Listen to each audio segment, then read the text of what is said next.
Meeting. The day's date is September the 16th, and it's currently 6:30. At this time, I would like to go around and do introductions. Jason, could you start? Jason Chance. Joanna Doria. Brian Bauer. Mary Heather Noble. Laura Harthan. Wendy Baker, Superintendent. Barbara Wilson. Jim Malcolm. Suzanne Bach. Steve Orzak. Jamie McCallum. And then, And we have support members. okay, also on the board, on the Zoom. Ellen Wheeling-Weiss. Thank you, Ellen. And now Nicole. Nicole Carter, Assistant Superintendent. I'm Elizabeth Stein, Director of Communications and Engagement. Courtney Cron, Director of Okay, thank you. No. Next on the agenda is a motion to adopt the agenda. Can I have a motion? I'll move to adopt the agenda as printed. A second? And if there's no objection, I would say the motion or the agenda is adopted as warned. Okay, seeing none. Next on our agenda is our public comment period on agenda items. And what I'd like to do is just invite folks to make a public comment. We welcome public comments, and we just need to make sure that they're limited to 3 minutes. And I would like to remind folks that we don't take comments regarding personnel, students, or legal matters in an open session of the board. But definitely are interested in in your comments and the public comments, and welcome them.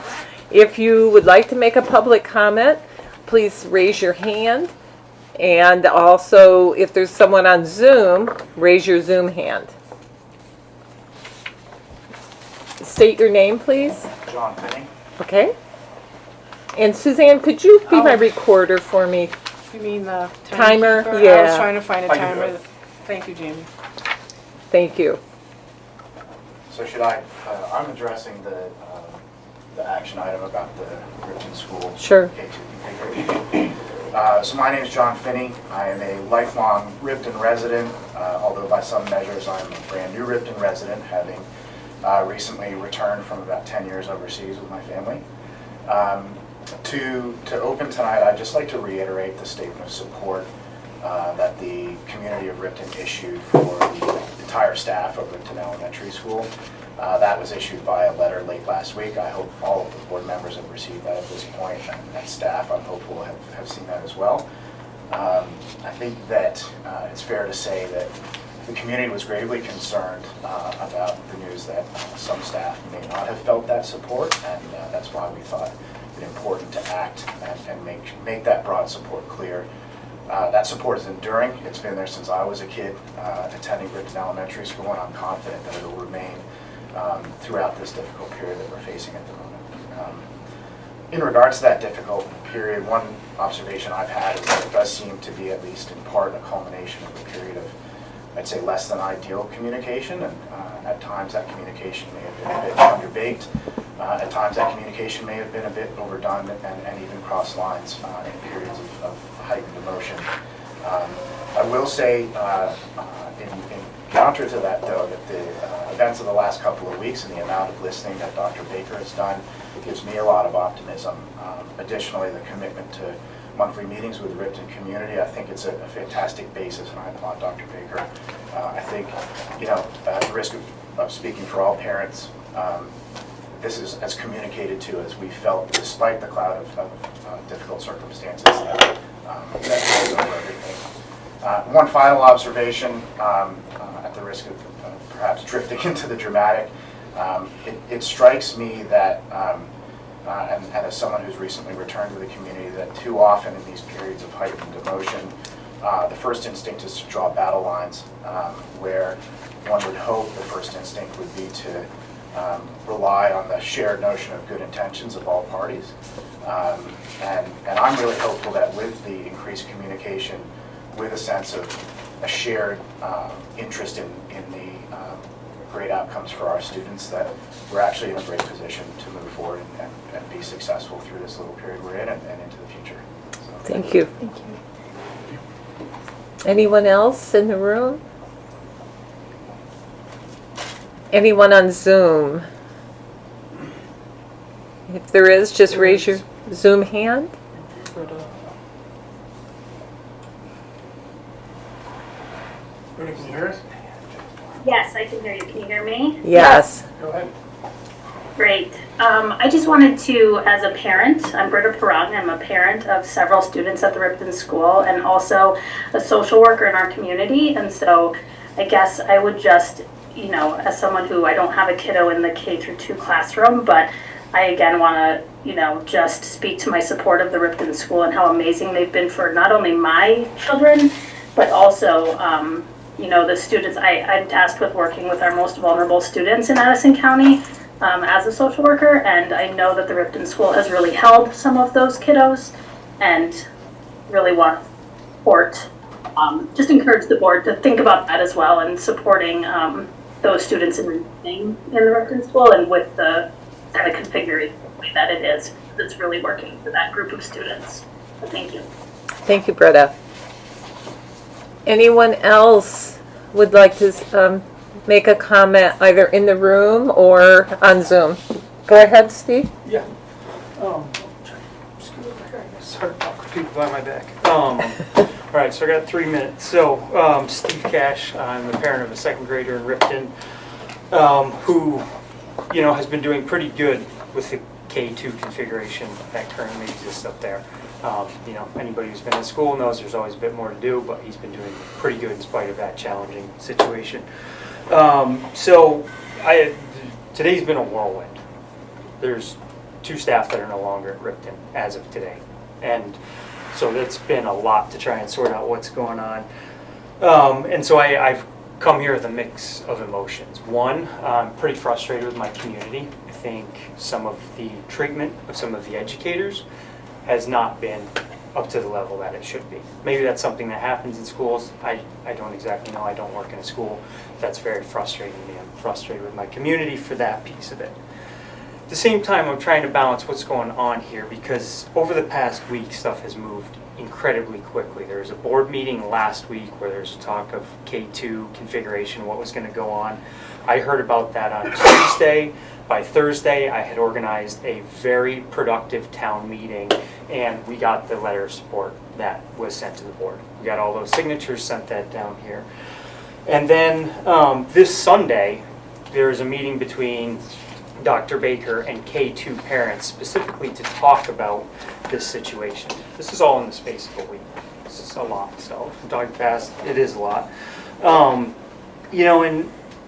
it was interesting because between that Thursday meeting and the Sunday meeting, it appears my emails to the superintendent got lost somehow in cyberspace. I think that can happen, but I also was kind of like, that's interesting. I'm not sure where. And it was also reported to the superintendent that that was an unproductive meeting.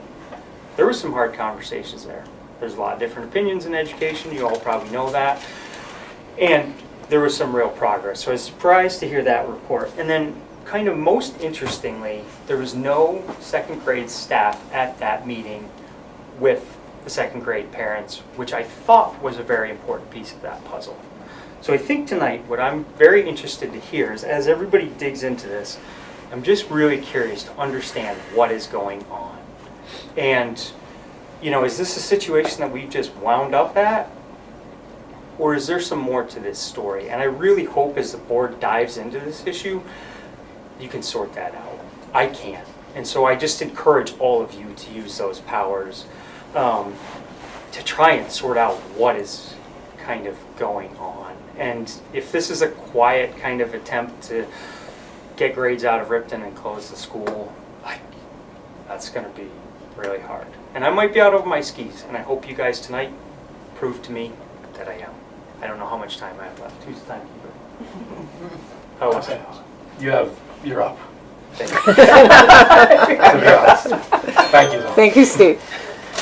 Okay, anyone else? Yes. Yeah, I'm John Wetzel, also of Ripton, also here to talk about the what's been going on. I want to reiterate both what John and Steve said. Our support of faculty and staff and how fast this has moved, and this is extreme action that's being taken with about a week at least, at most, of us being aware of.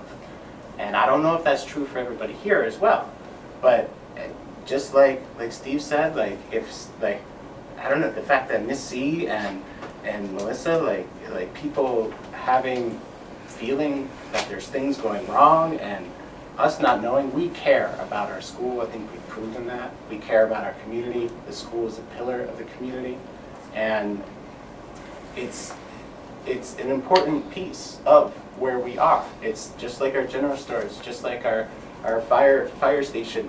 Like it's a part of who we are. So it's very obvious, like, that removing in a small school, you're going to take away classes. That's an attempt to close the school faster. And we have worked really hard. We've shown our commitment to it. So there's obviously a lot that's happened that I am completely unaware of.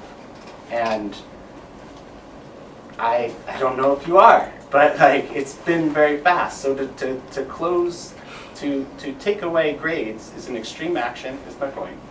And I would think that there would be certain as protocol or certain things in place or certain attempts to be made before getting to this point. This is like from 0 to 100 right away.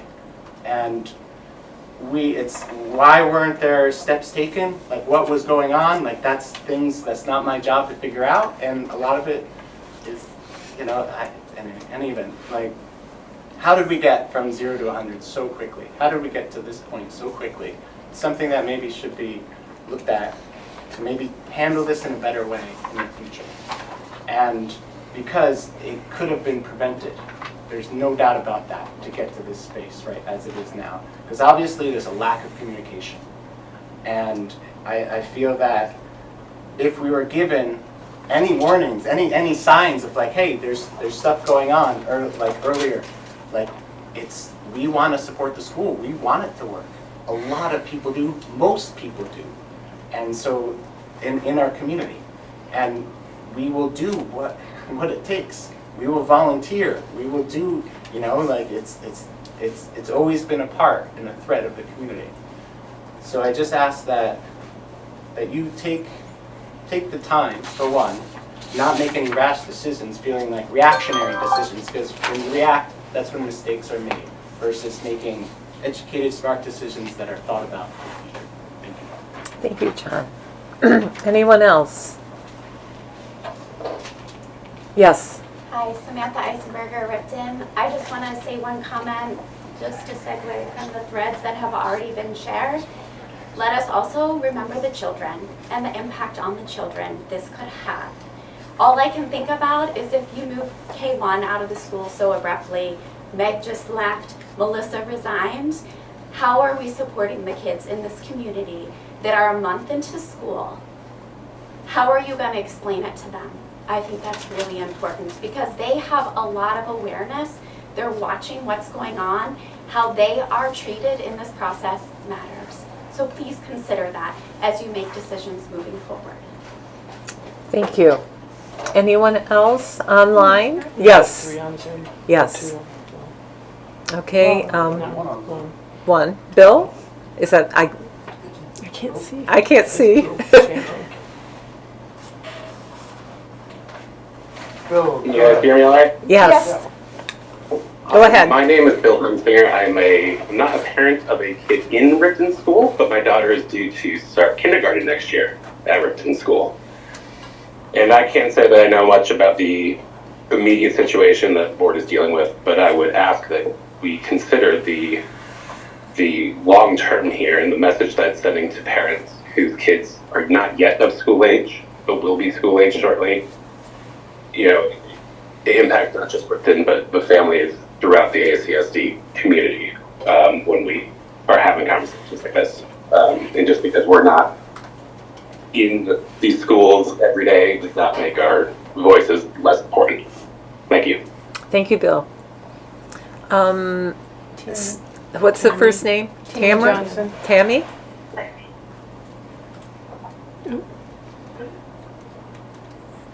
Top one. Top one. Go ahead, Tammy, can you hear us? Yeah, can you hear me? Yes, we can. Okay, great. I'm an elementary school counselor at Ripton, Cornwall, and Salisbury in the district, and I'm feeling really emotional. In a time when we're focusing on belonging in our district, I'm kind of stunned with what's happening at Ripton School. Even as a staff member, I don't really actually know all of what's happening. I want to say that the school is served by really dedicated professionals. I know all schools are, but I've been a part of this community for 6 years and really seen people come together. There's been some really tough kids that have come through the district there who otherwise probably would have been in a residential program. So honestly, I think Ripton has saved the district quite a bit financially. I care about the kids and their families and the professionals in the school, and I'm really feeling heartbroken, not understanding what's happening and why 2 people who are super dedicated have just resigned in one day. So I just needed to say that. Thanks. Thank you. And is that Suzanne? Susan. Susan. Susan, can you hear us?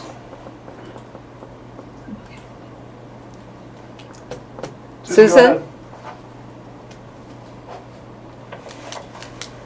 ahead. Is she muted? No? Now she Now is. she Now is. she is. Now she isn't. Susan? We can't hear you if you're speaking.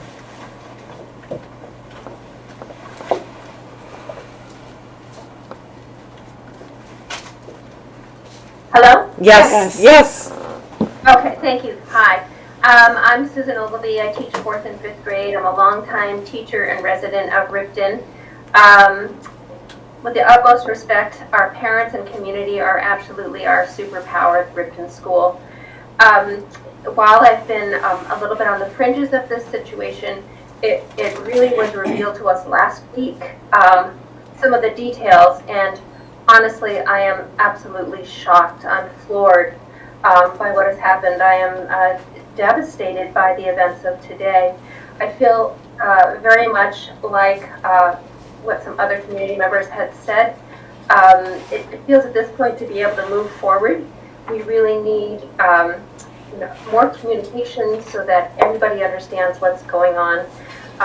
It's an extremely difficult situation, and we just have a wonderful, wonderful, wonderful school, and it's something we all value and treasure.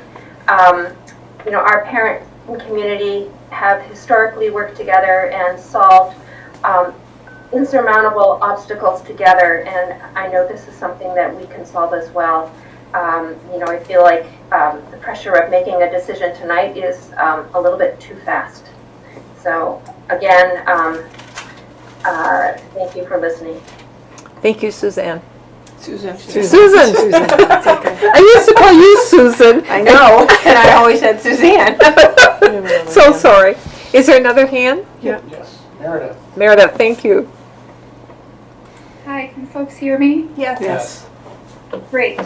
Hi, my name's Meredith Dunsmore-Pratt. I am, like John, I am a lifelong Ripton resident, speaking just after my former teacher, Ms. O. And I just want to echo the sentiments that people have shared about the dedication of the staff. I have, my older son could be called one of those tough kiddos. He has some challenges. The Ripton School has changed his life. It's changed my life as his mother. I cannot tell you how held and supported I have felt by the staff, all of them. They've been tremendous, and it is such a gift for my kiddos to attend a small school where people know their names, they know their personalities, they understand their likes and dislikes and their needs.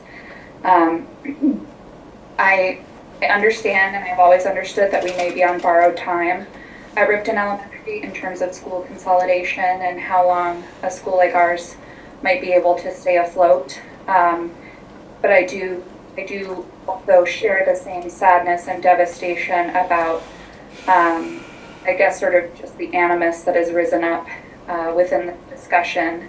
and the conflict. I'm a parent who also felt like my second grader was doing pretty good in the new classroom configuration, and I had hoped we would just be able to ride it out and see how it went. So I just want to share my support for school staff and reiterate my love for this community. I know we can all get through this together.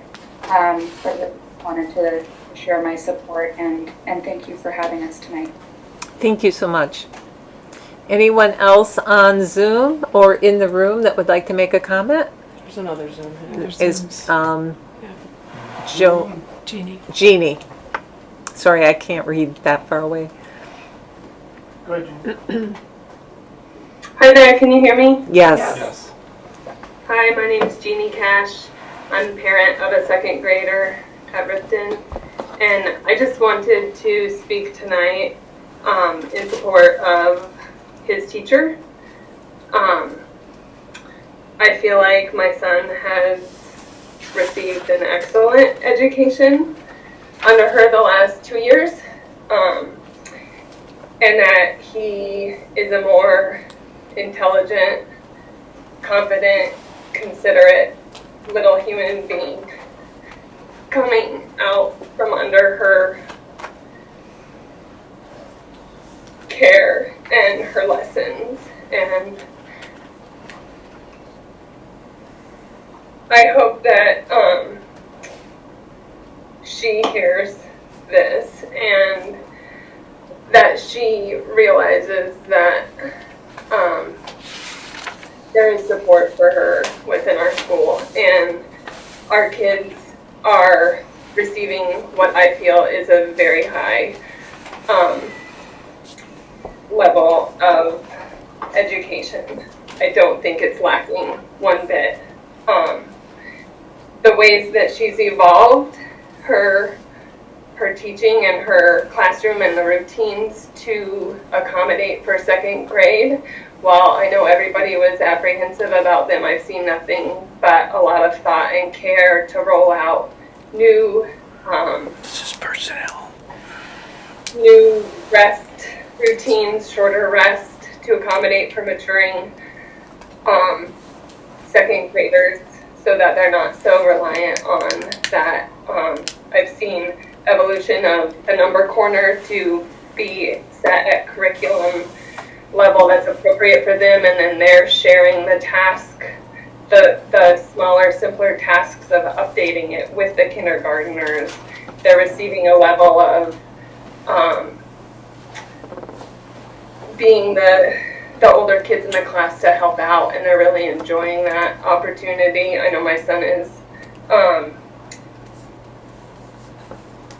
her background and education makes her the prime person to do this, and I just feel that she's done really well, and I hope she hears that tonight.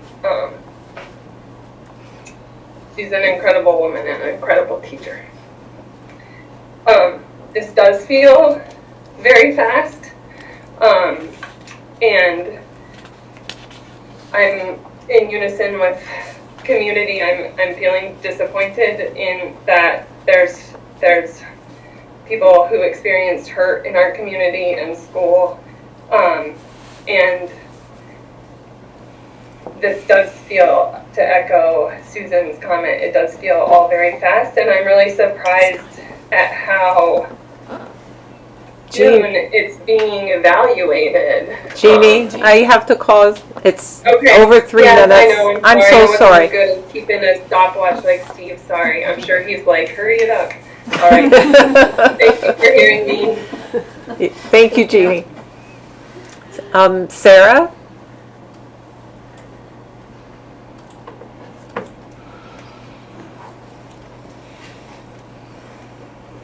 Go ahead, Sarah.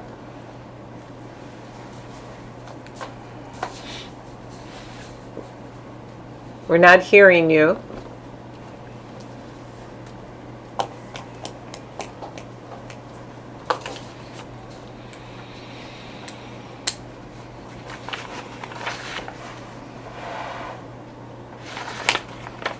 Will you parent shot and come back to us? Yeah, so we'll come back to you, Sarah.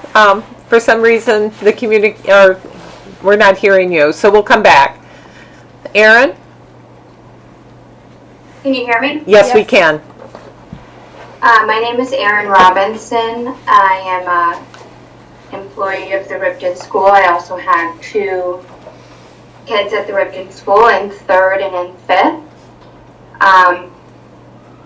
I just want to also echo the sentiments of all the other Ripton folks who have spoke before me and will probably speak more eloquently than I can, but I just want to say how saddened I am by this whole situation. I feel like there's been a lot of conversations, but not many that involved everybody at once, and things are really fast-tracked right now.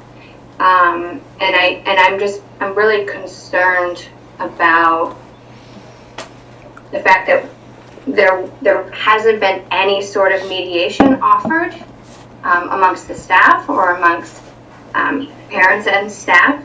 And I feel like we need to have some stronger processes in place before things like this come to, like a decision with such heavy weight comes across the board's desk. And I'm devastated that we weren't able to provide that for a teacher who's been with us for so long and has helped both of my kids, and I know a lot of kids, get to where they are at Ripton Elementary School today.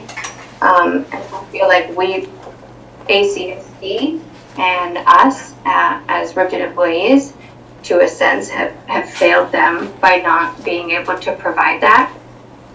And I just really hope that we can push the pause button on whatever is to be decided tonight in light of today's news. Thank you. Thank you, Erin. Sarah, we're going to come back to you. Can you hear me? Yes. Oh, yay! Sorry about that. So I just want to piggyback off of all of the incredible Ripton parents that have showed up in person and virtually this evening. I think it's very clear that we all love and value the Ripton school community wholeheartedly. This past week has been very emotional for many parents involved for many different reasons. For one, my daughter just started preschool at Mary Hogan, and I've always had the dream that she would be able to go to pre-K at Ripton.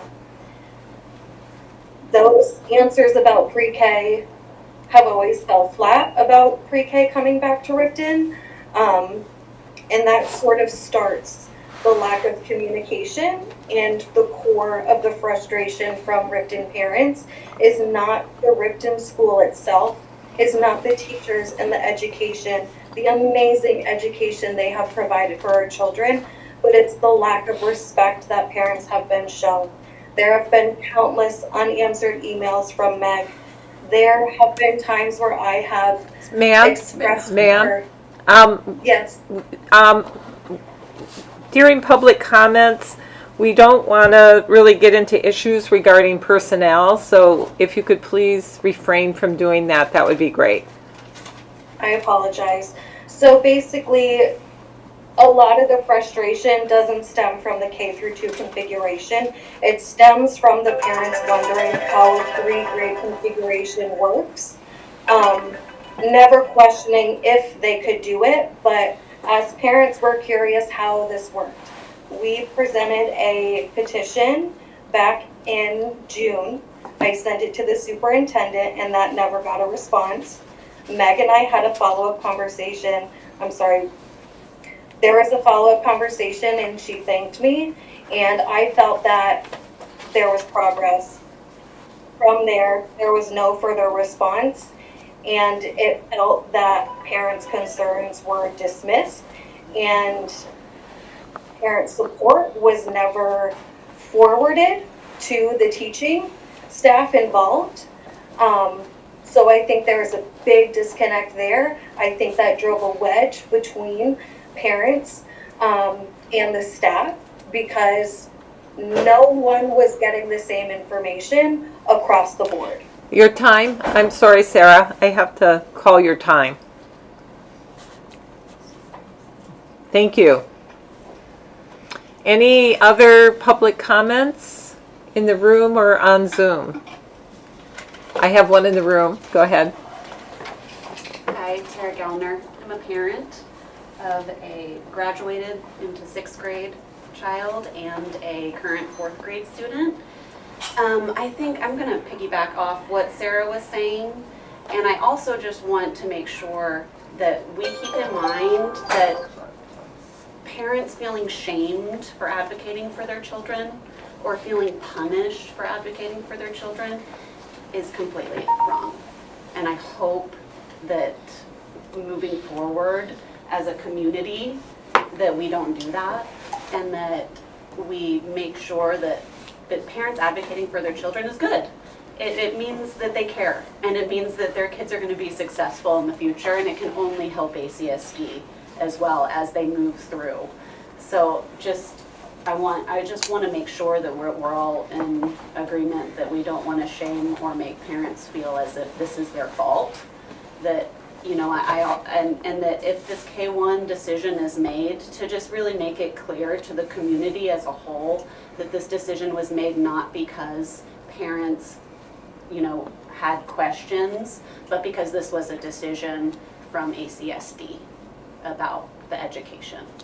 Okay, that's all I want to say. Thank you. Okay, any other public comments? Seeing none? Okay, thanks everyone for being here tonight and offering your public comment. It's important, and I really appreciate you being here and being willing to voice what's on your heart and, you know, speaking your, you know, what you wanted to hear us, wanted us to hear. Sorry. Thank you. Okay, so getting back to the agenda, the next item is a recommendation to approve minutes of August 26th and September 9th. Could I have a motion? So moved. A second? Second. Any comments? So if there's no objection, I would like to accept the minutes as submitted. Moving on to, we are noisy tonight. There's all kinds of chirps, sorry. Next is approve ACSD bills, and I'm going to turn it over to Chip. First off, we didn't actually vote on action item with the bills last time because of the meeting, so first off, I'd like to move that we approve those bills as stated in the minutes that I read to you last time. And I guess the second motion would be bills were read today by Jason and myself. So we'll just do those two while we're here. Awesome. The first of the bills read today was a payroll of warrant of $1,292,578.14. And the second is a general fund of $1,031,383.95. Of that, there was a substantial amount that was related to the bread loaf at the Mary Hogan School. And there were also quite a few of sort of first quarter expenses that relate to the pre-K expenses, so that's a bigger number than usual, but that's the reason. So, and I then would also move that we, or whatever we do, accept the bills as read for today. So we have a motion. Do we have a second? Second. Okay. Any Sorry, questions? can we just clarify, is that motion for both sets of bills on both days? Right, the ones that Yeah. were read before and also the SNU group. Thank you. Any questions? Go. One comment, the bread loaf invoice, there's one outstanding question that I have with Melissa, she's following up on. but Okay. other than that, no issue. I have a question, and more for the public record. Chip, can you just explain again the pre-K expense? Well, it comes through, Matt would have to explain how it flows through, but we pay it quarterly to the different vendors, I guess you'd call them, whether it's Quarry Hill or all the other different vendors that we pay out to them, and it's done on a quarterly basis in most cases. It's state funds that we administer and pay to Yeah. pre-K providers. To pass through, yeah. Sorry, okay, Matt, I know you're here, but it's a pass-through, but it makes up, it wasn't a tremendous amount, but it happened to hit this particular cycle right now, so. When we have one of these big numbers, I try to explain why it's so big rather than the usual $400,000, $500,000 number that we have every time we read the bills. Any other questions?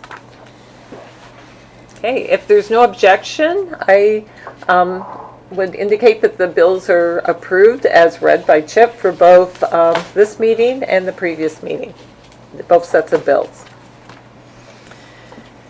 Moving forward on the agenda is report of the superintendent. So the first part of that are the appointments for personnel and resignations. These appointments that are listed are the same ones that were listed in the September 9th agenda. This is just a matter of taking action on those. There's no new information there. Okay, can I have a motion? Go ahead, Suzanne. I'll move to appoint Riley Fifield, paraprofessional, 1.0 FTE, Rose Karen, paraprofessional, 1.0 FTE, Rodrigo Plasencia, world language teacher, 1.0 FTE, Mac Ratty Bicknell, varsity boys soccer coach, Eric Reed St. John, fall drama director, and Laura Stewart, paraprofessional, 1.0 FTE. Okay, can I have a second? Second. Okay, all those in, Actually, it looks like the names have not been corrected again. Placencia. Placencia, and I believe it's Max, not Mac, Ratty Bicknell. I think you're right. Yeah, we'll adjust that. Okay, thank you. My apologies to both. I read it was printed. thank you, Steve. Okay, so let's go ahead and we'll just do the vote on this. Let's do an amendment based on the change. I'll amend the motion to change the pronunciation of Mac to Max with an X, Ratty Bicknell, and what was the other one? Placencia. Placencia, to drop the L off of Rodrigo's last name. Okay, thank you. Second. All those in favor of making those changes indicate by saying aye. Aye. And thank you. And all those, okay, so now we can go to the original warning or action. All those in favor of approving the appointments as corrected, please indicate by saying aye. Aye. Any opposed? Any abstentions? Abstaining. Okay, thank you, Laura. Yep. Okay, so moving on to the next item. So, as you'll recall, last Monday we were here together, and the conversation at that time centered around my understanding that there were predominantly second grade parents that were having challenges with the K-1-2 configuration. The concern that was raised was that their students might not have access to sufficient grade level advancement in a classroom where the kindergartners and the first graders were also there, given the wide range of developmental levels and the need to manage those curricular paths. And so I brought this to you, given that it is the only classroom in Addison Central that has 3 grades, and that this was a conversation that I understand, it predated me. It was begun with the community in the spring. It was a it was difficult to find consensus as to the best configuration for the school as a whole. The place where everyone landed was the K1, 2, a 3, and a 4, 5, without agreement, certainly between parents and staff, administration about how best to do this. This configuration held through the summer, and we began the school year. And early on, the concerns were still voiced. First time I was at Ripton this year was on Wednesday, on the 28th of the first week of school. I saw the K1, 2 class together. They were in library, and they included me in their lesson. I was able to talk with a couple parents at that time, it seemed that there were concerns that were definitely had lingered from the spring and were as yet unresolved. The next time I was involved in the conversation, as I shared with you last time we were together, was Thursday, September 5th, which was the first of a monthly meeting forum that Meg had envisioned to bring the parent community and any staff or administration who wished to attend together to talk about how things were going, just hopes and dreams that folks had, for that period. Tricia Allen and Emily Blistein shared that with me and shared that evening with me as I spent the night just listening to the parents that were in attendance. That concern regarding the K1, 2 classroom and the ability, regardless of the skill and respect of the professional staff at play, not being able to fulfill the curricular responsibilities for each grade in each area in a way that would assure grade level progress. That brought me to you a week ago. And that conversation was recorded, and so it's, I'm sure everyone's referenced it by now. You sent me away from that conversation with some homework to reach out to the parents of kindergartners and first graders and determine if the board were to take an action, what would the impacts be and what would their choices be, how would they handle that best as a family, and what was important for us to know about that. I did that after I spoke with the staff on Tuesday last week, and during the time that I spoke with all the staff who had many questions about where we were and what was in front of them, I mentioned to them that I would appreciate the opportunity to spend time particularly with the second grade parents, because the best circumstances are when everybody can come together and an amicable sort of peaceful way forward presents itself, and if that could be found, that was certainly of interest to the school district and the children. So Wednesday I met with as many kindergarten and first grade parents as could join me in person. There were a couple who needed a phone call, and I completed those over the weekend. My results of those conversations that I could report to you are that they were, I would say, highly emotional. It was not a conversation that I or they wished to be having, and I can say that should the board choose to move grades out of Ripton, there is no one-size-fits-all solution. Some of the students in those grades have teams that support them. Others, there are very specific circumstances with each family. So there is not a collective agreement about what would be best for any group. In any case. On Sunday, I received 3 emails from Steve Cash, 2 at 6:08 in the morning and 1 at 6:19 in the morning, And a couple looked as though they were referencing how maybe he had tried to reach out because he had advised me, I think on Tuesday, that he was trying to pull parents together on Thursday evening, and that he would let me know if that was a productive conversation and if there might be some next steps after that, and had heard that I was willing to meet with second grade parents in particular, and sort of help move things forward if we could find a path together. So I hadn't heard anything until Sunday morning when those emails came in, and Steve and I immediately got on the phone with each other and said, okay, where are we? And we had a good conversation about that meeting. The letter that you have in front of you was forwarded to me at that time, or I received it at that time. And we talked about the importance of providing an opportunity for second grade parents to ask their questions, express their thoughts with me if it could be arranged. And so we held a virtual meeting with only second grade parents.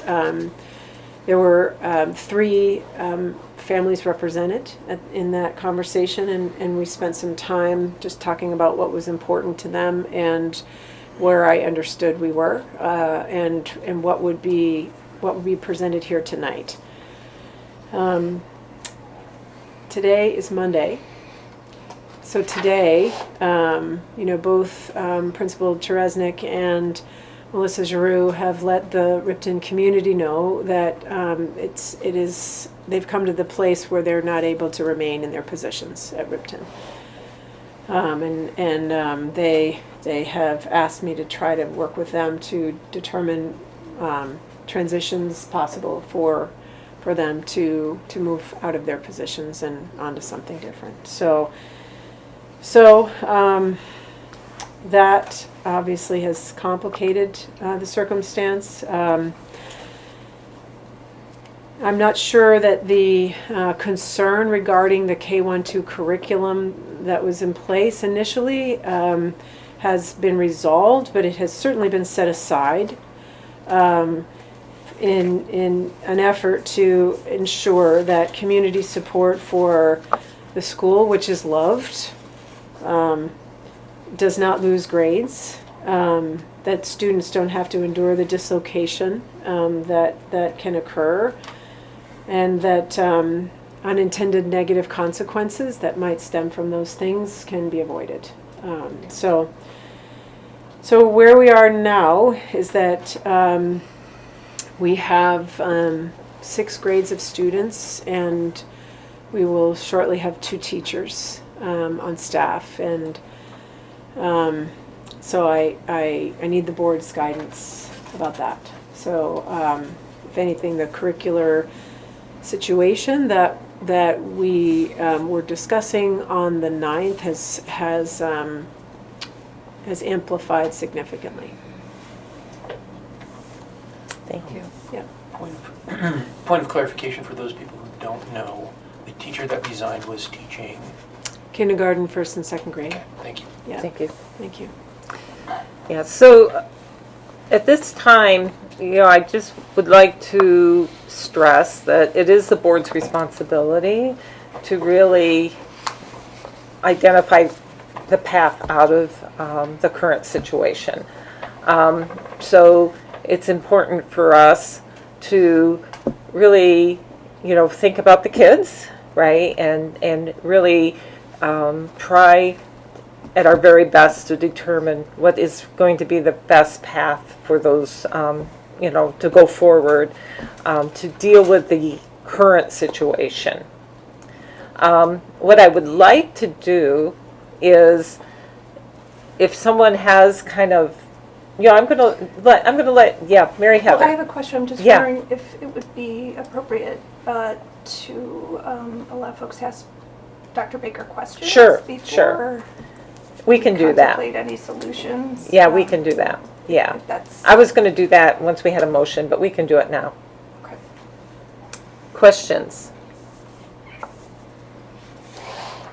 Joanna. So without naming any specifics, the feedback from the kindergarten and first grade parents was that there's no one size fits all, but if you could indicate with a percentage of how many parents would agree to a move, how would you quantify it?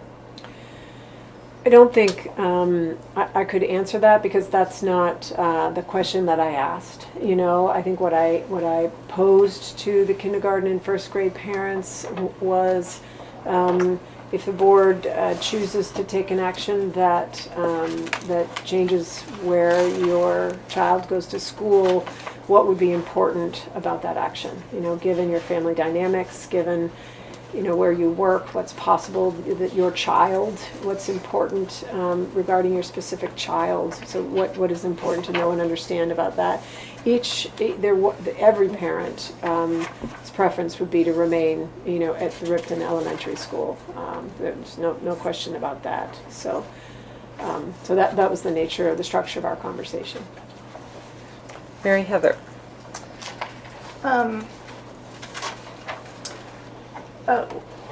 In your summary, Dr. Baker, you were talking, or you had mentioned after having talked with kindergarten and first grade families that we have some, I guess I get, and I say this as somebody who's a little more familiar with just kids on plans and what students need when they're on plans. I guess I'm just wondering, if you have, the thing that comes to mind is, the requirement that ACSD has to provide the least restricted learning environment for students who are served by plans. And so I guess my question to you is it possible to have a situation where you've got a small population of students where that requirement is not met, is that something that would be necessary for the district to kind of contemplate as they're contemplating a solution moving forward? I mean, like I said, I asked this because I know that's something that has to be considered. And when you're talking about small classroom environments, it just seems like that could be a major bump in the road in terms of the problem solving here. So I guess I'm wondering if that's an element. I think what I could say about that is that it was not the staff's recommendation that K-1 students were together in a single cohort when they were either 4 or 5 in number. That recommendation never changed through the process. So it would not be my recommendation now in terms of how the board goes about considering its constraints when solving the problem. Steve. Thank you. Dr. Baker, the kind of framework was that there would be room at Salisbury for K-1 to move. If given the special needs, would Mary Hogan serve as a better receptacle because they do have a lot of people on staff to support? I mean, they have a lot of staff there already that if somebody had more needs or higher needs, that would be a better fit for them than Salisbury. Are you asking me for my recommendation as to how to handle the transfer of students, if that's what you choose to do, or help me? No, did you ask the K-1 parents, the ones that you said had varying needs? You said that not one size fits all. Correct. Was that proposed to them that they could, that we could potentially? We talked through all options. Okay, great. And in those options, the very distant second preference for parents, the primary preference for all parents was to remain at Ripton Elementary School. It wasn't close. The distant second preference varied tremendously depending upon the way that the parent viewed where their child was and what would be most important. So I would encourage the board to honor that feedback and take it very seriously. Suzanne? And then Jamie. Sorry, Jamie. It was a tie. It was a tie.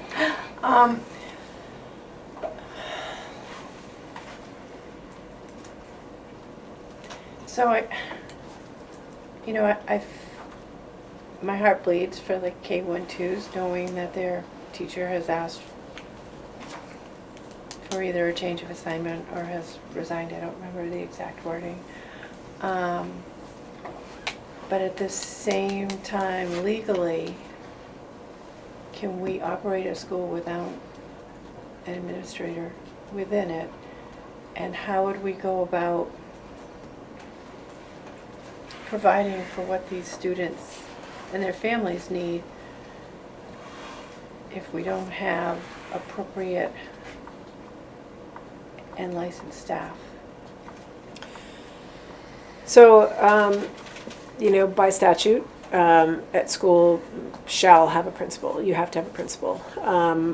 We understand that there will be a period of transition. That is something that, I hope to work out with both of the professionals that have expressed their desire to move on.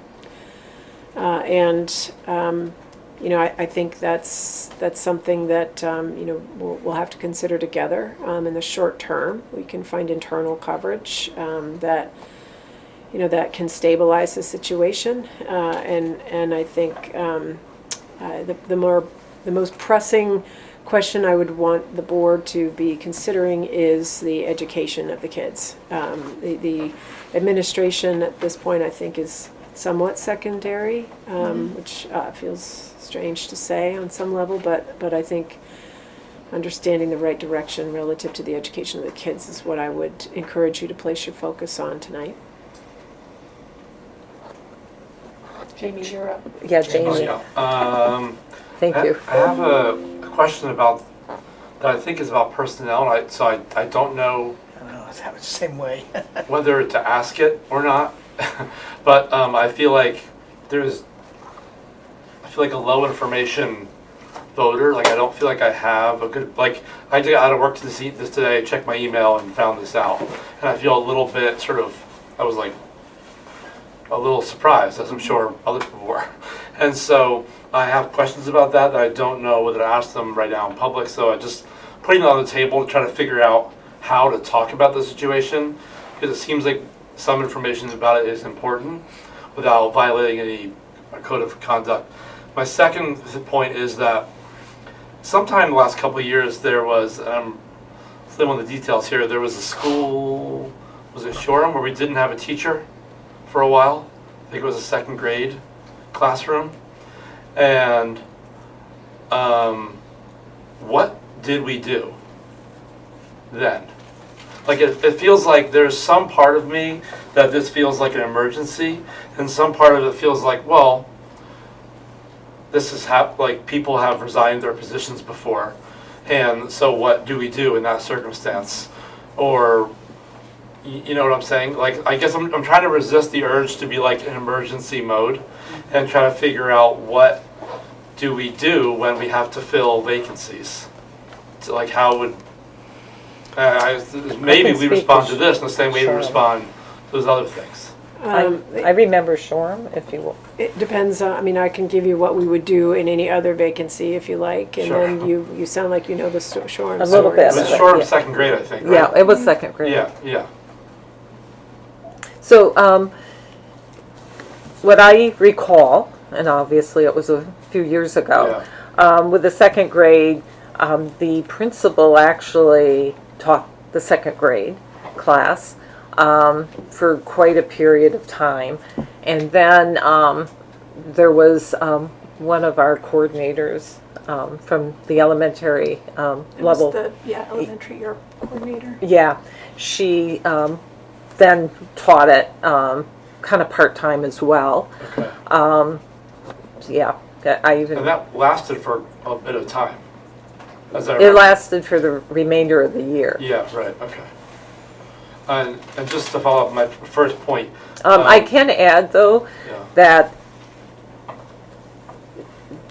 there was, I think, I actually subbed that class, and it was tough, and the kids really weren't getting what they needed. So I'm not sure, I would assume that it was an ideal situation. I'm no judge of it, but I had heard that that was, something that had to be rectified, and kind of followed those kids into 3rd and 4th grade. Yeah. Even though there was physically a person in the room, I'm not sure, and again, I'm not the judge of it, but what I heard was that, from the principal, or, the superintendent at the time, because I asked him about it, was that it wasn't really the ideal situation, and Yeah. that principal's gone now. It didn't sound ideal, yeah. Would you mind, Barbara, if I just emailed you the question I was going to ask about the personnel thing, and you can decide how to ask it, or if you think it's appropriate? I mean, you can do that. Okay, because it feels like it's burning, and I'm trying to figure out how to resolve it, so. But actually, that's probably not a good thing, because it's a public record for you to email me. Just point of order, Yeah. anything involving personnel, I just don't think is appropriate, so. Yeah, not in open session. It's an HR. It's an HR issue, and Chip? Ellie's had her hand up for a Oh, yeah. while. I Okay, don't know I'm if- sorry. Thank you. Where the order is, but. Yeah. Do you mind? No, fine. Ellie? Thank you. I guess I'm also feeling like conflicted because some of the questions that are burning in my mind are personnel type questions, and so it's difficult to know what I can say on here or ask. So I'm feeling stuck, I guess. Maybe I'm gonna think about how I want to put these things forward, and then maybe raise my hand again. Okay, thank you, Ellie. Chip? And I also felt the same way. I feel like after our discussion a week ago, and that we delegated or permitted or policied the superintendent to go out and collect data to help us decide how best to educate this small group of students. And then when it came across today that we had 2 resignations, I sort of said, whoa, where does this all come from here, and how is this occurring? So as a board member, I was sort of blown away by it, and I was struck by a public comment where someone mentioned they were disappointed in the school, not in the Ripton school, but in the fact that 2 people resigned, and not just personally, but also whatever led to that. So I realize we can't talk about that in open session, but it is very confusing to me at this point, and for me to make some sort of an action without that sort of background knowledge, I find it really awkward. Yeah, I mean, I don't mean you have to bring, I just pointed up that, this hits us as quick as it's hit everybody else. Yeah, yeah. I think, that's why, in your packets, you have the material that both Meg and Melissa sent out to the community, so that you have what they've chosen to share publicly, which is what can be shared publicly. Right. I can report on what I've been told, which is that the conversations have become more than these employees can tolerate. And as hard as it is to digest all of these different pieces, I don't see those actions being undone. So we will need to make a decision about how to how to structure the educational opportunities for the kindergarten, first graders, and second graders in Ripton. That is what I need the board's guidance on tonight. Mary Heather? I guess I'm wondering if now, I mean, obviously that's the immediate matter before us. Questions or not, we have to figure out, you know, what the remainder of the year is going to look like for these kids. And I'm wondering, I guess I'll just share how I'm interpreting it, and you know, maybe we can use this as a launch pad to put forward a motion so we can actually discuss, you know, some options. But I mean, obviously there's the do nothing option where, you know, Dr. Baker stated earlier, we've got six grades and 2 teachers, and no administrator. And so we have to, I just don't see that as a viable option. The other option would be to try to fill those positions that have now been vacated. Obviously fill them in the short term, but also the long term.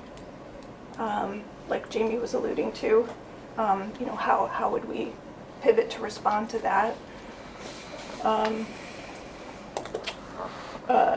Or we contemplate what we were discussing last week, movement of students to ensure that everybody in kindergarten, first, second, is in an acceptable learning environment for this year. And you know, I suppose there's some range about what that movement would look like, but it seems to me like those are the options ahead of us. I don't know, maybe I've missed something, but I'll just sort of underscore what I said last time. I don't think we're going to be able to bring a big architecture to problem solving here, you know, redrawing boundaries, or I still feel like that's a question for maybe academic year 25-26. Like, I don't take lightly this responsibility that we have as a board to provide acceptable learning environments for our students, and I worry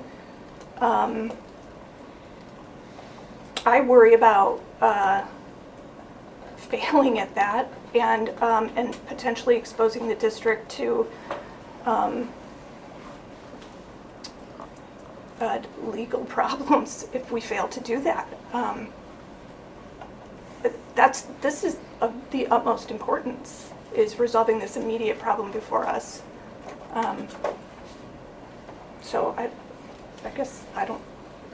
Barb, Joanna, I thought Joanna, right? Did you have your hand? Did you raise your hand, or? Ellie's hand's back up. Oh, Ellie. And then I'll. Okay. And then I'd like to get mine too. Yeah. And then Ellen. All right, thank you guys for waiting a minute for me. So I guess what I'm thinking, how I can voice this without speaking directly to personnel issues and such, is that I'm feeling a little bit confused and maybe like underinformed by a decision coming here, by Wendy bringing a decision to us to say I need, you know, guidance on what to do and direction from the board on how to go forward, when I feel like to consider what those options are and to make an informed decision, we really need to be hearing from the families, from the community, and from the teachers and administrators in the affected schools of the solutions that they have come up with and what they think. So their people, I believe, have answers to what the solutions in these situations are, and I would feel like we're doing a disservice to think that as a board that we have those answers of what the right way is to move forward without really having evaluated the input from the other. I don't know how to get that information to help make decisions, so I'm feeling stuck. Let Ellen go. Yeah, Ellen? Yeah, hi, can everyone hear me? Yes. I would also just point out, this might not be productive in moving the conversation forward, but when we met last week, and again tonight, Wendy, you let us know that it seemed as though the K2 decision that was made in the spring, which it sounds like made under prior leadership, was not as inclusive or collaborative as it could have been, or at least the communication around that decision or after it was not terribly helpful. But that was something that was not supported by the parents. And last week, Wendy, you said that something that really stuck with me is that in a difficult situation like this one, if there's going to be any success, it has to come from having all parties on board and helping to make it a success. And what we are now contemplating now, we understand to be something that all of the parents are against, that there is no second option that parents support. And I'm taking that very seriously. I don't know what the solution is, but we're basically choosing between two solutions where we lose key partners in the success of a school, any school environment, and certainly in the success of students. And I am taking that very, very seriously as well. Can I have a Yes, clarification? yes, you can. Ellen, just a couple of clarifications, if I may. What I believe I've stated is that the decision for the grade configurations for the school, there was not agreement. There was a process that I have seen that solicited input both in person and virtually from all parents on a number of different configurations. However, the single configuration, that no single configuration received the support of all parents. The configuration that was moved forward that is now in place included. The parents who did not feel good about that configuration, some of them continued into this year to express their concern, and apparently in such a manner that it distracted the professionals from their responsibilities to a great degree. So I just wanted to clarify that. The other clarification I want to offer in response to your comment is that my suggestion about it takes everyone is certainly applied broadly, but it was particularly offered last week when it comes to classrooms that have more than 2 grades. It is very difficult to pull together the curricular expertise that allows 3 grades of students to make grade level progress in multiple content areas. And that assignment is the only assignment of its kind in Addison Central. There are many 2-grade classrooms that we have throughout the district. That is the only 3-grade classroom. In order to prepare for that to be successful, there were many steps taken. The teacher was given additional professional development opportunities, mentorship opportunities. The general ed paraeducator in the school was solely dedicated to that classroom as supports, to name a few. What is essential in order for a classroom that has that level of difficulty to succeed is also the support of the parents. The patience of the parents, their support for the teacher that is doing their very best work at any given time. And that appears to have not been sufficient in this case in order for the teacher, as she's mentioned, to feel she can do her work and ultimately to feel that she can stay. So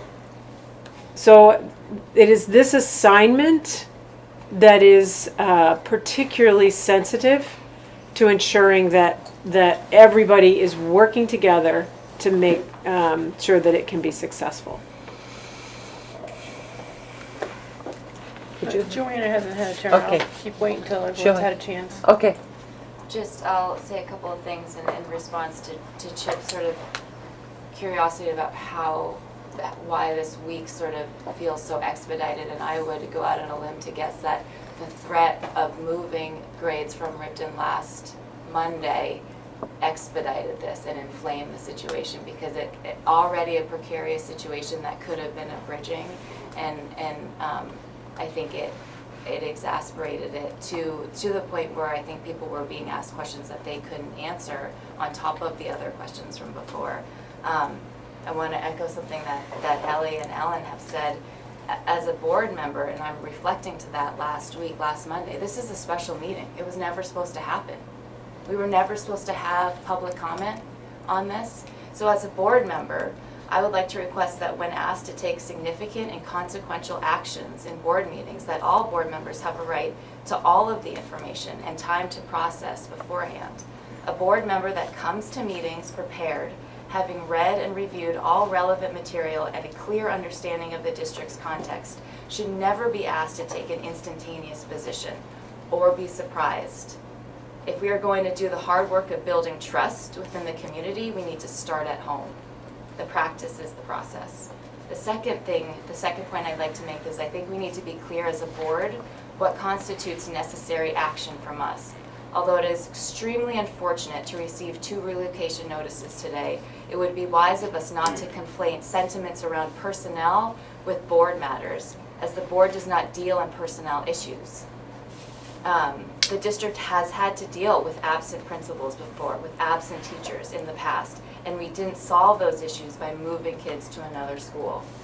I fully agree that the superintendent needs all the tools necessary to manage emergent concerns, and I hope all district employees are able to find success in appropriate positions. If there is a tool that, Wendy, that you need that is beyond current policy to ensure that, I would support it. If the issue is instead defined as a destabilized environment, offering a tool that will destabilize the environment even further by uprooting grades and students against family wishes, and also destabilize a second environment at another school, either Salisbury or Mary Hogan, exasperates the diagnosis and causes further damage to the relationships that some families already have with the school system. If all we give Wendy is a hammer, all she's going to see are nails. Did you want to go ahead? I thought we were still in the questions phase. Yeah. So, Steve? One of the questions that came up last time was that if any of the K1 students move, that there may be students in upper grades, and that you said that you would ascertain if that was a possibility. So how many are we looking at if it does happen? There are other siblings. It would not be the wish of any of the parents to relocate the other siblings. Okay, so they would want them to stay at Ripton? Correct. Even if the K1s move? Correct. Got it. Jason? A couple questions. One, is it realistic to think that we're going to find someone to take the K1-2 classroom who's qualified and capable and can give the kids really what they need for the year? How long would that take, and what would that look like? And my second question is kind of on Joanne's point is, we've had situations where we've had placements and principals and administrators leave and teachers leave and shuffling of personnel, and this was never a board decision. The board was informed of changes, and so I'm wondering why this particular one, I mean, aside from if we need to redraw boundaries or do something that's outside of a given policy, why replacing a classroom teacher would be a board decision? So, a couple things. First of all, I just want to bring us back to last Monday, where the question is, does the board choose to provide relief to the K-1-2 classroom such that it is not covering 3 grades. The only way to do that would have been to move students. An argument could be made that that might have been a better conversation to have last spring than now. Obviously, I wasn't here then. I can't speak to that. So that was the question that was before the board on the 9th. We are still needing help with that question because, to your second point, Melissa was highly trained. She has specialized training that would have helped her to have been successful in that assignment. So in order to fill a K-1-2 assignment, I think that would have somebody with a very different set of qualifications. The license is the same and so on and so forth, but being able to manage 3 grades of curriculum in multiple subject areas, especially if someone is not familiar with the curricular areas that we have in the district. So remember, anybody coming into that situation, I don't have a teacher I can reassign to that classroom, is going to have to learn what our math program is and what our literacy approach is and how we do IB units and so on and so forth. So having to do that across 3 different grades, I would love to have highly qualified educators applying for any open position that we have right now that in any way, that one included. We have open positions right now for licensed educators that are not filled, and I would be concerned about the ability to fill a K-1-2 assignment. What we do in circumstances when we have a teacher that has to be out for whatever reason, often unexpected, is we pull a long-term sub into the classroom, and that is always somebody who the Agency of Ed will give an emergency license for. Sometimes that means they have particular training. Sometimes it means they have a bachelor's degree and certain degree of aptitude and maybe a little bit of experience that might work. And generally speaking, that's usually a shorter term. It often covers a maternity leave or a health situation that's, maybe a few months long. Here, I think we would be talking about the remainder of the school year, which that's a concern.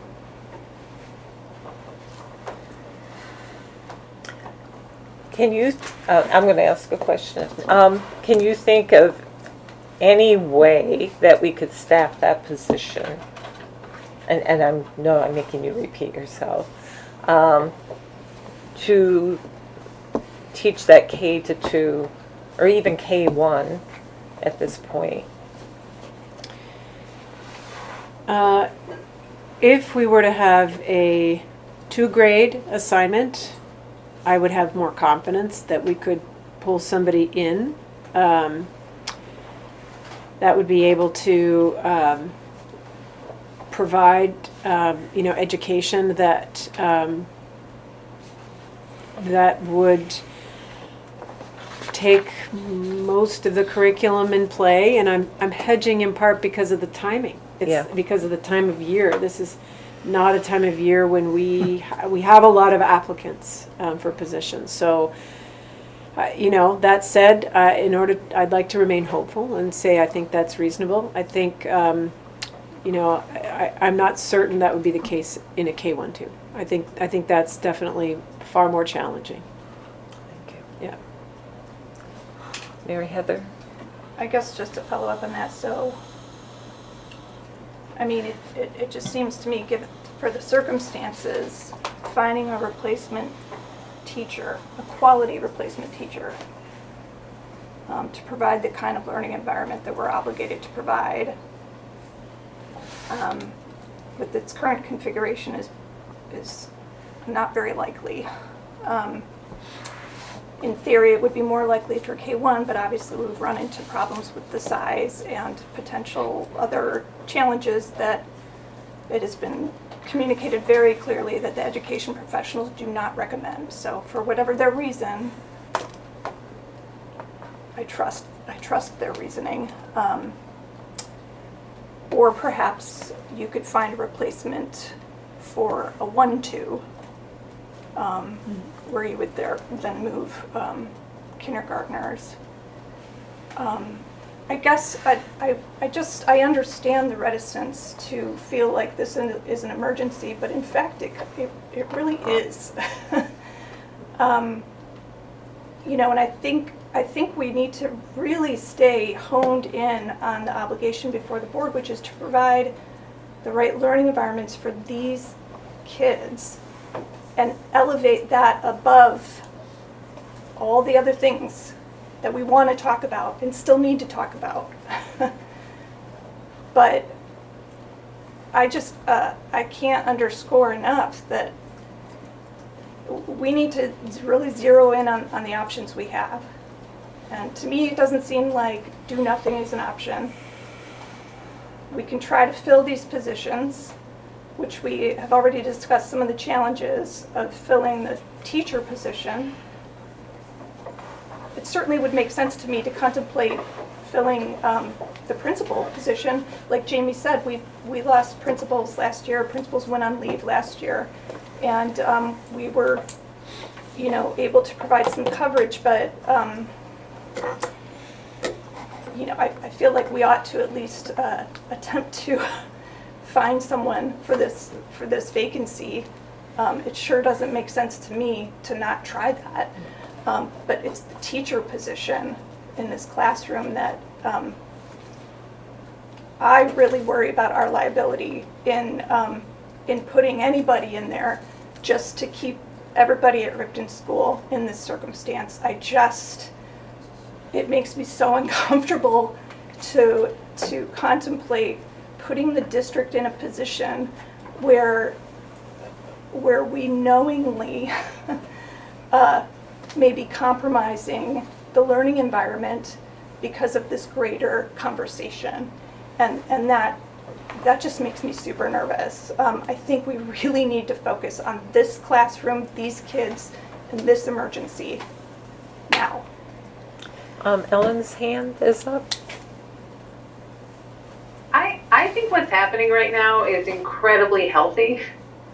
We have only had 1 week. I think the executive committee has had more time with some of this information than the rest of us. And that's fine, but what's happening right now feels to me like a really healthy use of our time as a board to ask questions, to share reactions and feelings, to process. And I don't think it means that that we aren't prioritizing these kids in any way. I think it's important for this board has used lots of time on lots of things. This feels like a very good use of our time. I also shudder to think what would have happened if we'd had to make this decision last week. I would underscore what Joanna said about showing up and asking the board to make a decision like this. Even in a week, it feels uncomfortable. Under an emergency situation, maybe necessary, but to have done that last week would have been, I think, irresponsible. But what's happening now, I think, is great. And we should process and talk and ask questions, because this is a monumental decision for a lot of people. And for the life of a school that we've heard is a vibrant community that this will deeply affect. Joanna. My understanding is that the current PYP coordinator has experience in a K2 classroom, and actually she was tapped to be the mentor. So I think a possible solution is a long-term sub with that PYP coordinator until an appropriate hire is made. I think generally speaking, it's very appropriate for a PYP coordinator to provide mentorship for teachers. They do that a lot. Also to sometimes fill in for a short period of time, such as happened in Shoreham, to ask that commitment for the year, I think is remember there are 700 elementary students in Addison Central, and those folks are important to the growth of all of those students. So I would be hesitant to overcommit that resource in this circumstance, keeping all the students in balance. Suzanne, and then Steve. So a couple of people have questioned that this may be an operations decision, but as a board, we oversee the superintendent, and so sometimes we have to give the superintendent direction, and sometimes it's more of a permission to stray outside of our policies. And I think that's where we're at tonight, because you're right. Hiring teachers, other than approving, being the final approval at a board meeting, is not our responsibility. Setting bus routes is not our responsibility. We make sure the bills get paid so the buses run. But, we do learn to stay in our lane, and operations is typically not them. But I believe what is needed is giving the superintendent guidance in the form of a motion so that the administration can move forward. I mean, hiring a teacher, if you could find a teacher at this point in time, with doing background checks and whatnot, could take 2 months, maybe 3 months. By then, how far behind have our students slid? There's definitely a reason why, if someone has said K1 cannot be a grouping, there's probably, I would say, going with my background, is probably talking about least restrictive environment for some students. That would be my first guess. I don't know the students, so I honestly can't say if I'm guessing correctly or not. But I think what's in front of us is we have a building administrator who is asked to leave. We have a K1-2 teacher that is asked to leave. They've notified us that they want that. And so we've got to do something for these students, for their families, to give them the best education possible, but we have to do that by giving that permission to our superintendent, whether she's able to find someone to step in through the end of the year, or it means it's a short/long-term, meaning it's long-term through the end of the school year, but we have to give her permission to kind of walk outside of the boundaries of our policies to do that. She can't just take that responsibility on by themselves. Right, that's true. Unless you are choosing to move the K1-2 forward. If you are choosing to stay with the K1-2 configuration, which remember was the beginning of our conversation, right, relative to parent concerns that was a configuration that did not provide access. If you are choosing to stay with that configuration, I don't have the power to change that. Then there is no board action that's needed. If you are choosing to amend the configuration, you are the only one who can choose to do that. If you are choosing to do that, then we need to know that, because obviously that changes the planning that we're doing. At this point now, it is planning. Jamie? So tomorrow at I think Steve was next. Oh, I'm sorry. Was Steve next? I'm so sorry, No, that's Steve. okay. Jamie started. You so come first in the I'll alphabet. Actually, you don't. Sorry. So I'll go. Tomorrow at Ripton, who is in the building? Like, So- what happens, So my understanding Yeah. is that Melissa and Meg would like to engage in conversation about the nature of their transition. Okay. So they, as long as, you know, there is not further challenges, it is my understanding they will both be reporting to work until which time that we can negotiate a proper transition. Okay. So I'm feeling, you know, we keep saying you need guidance, whatever.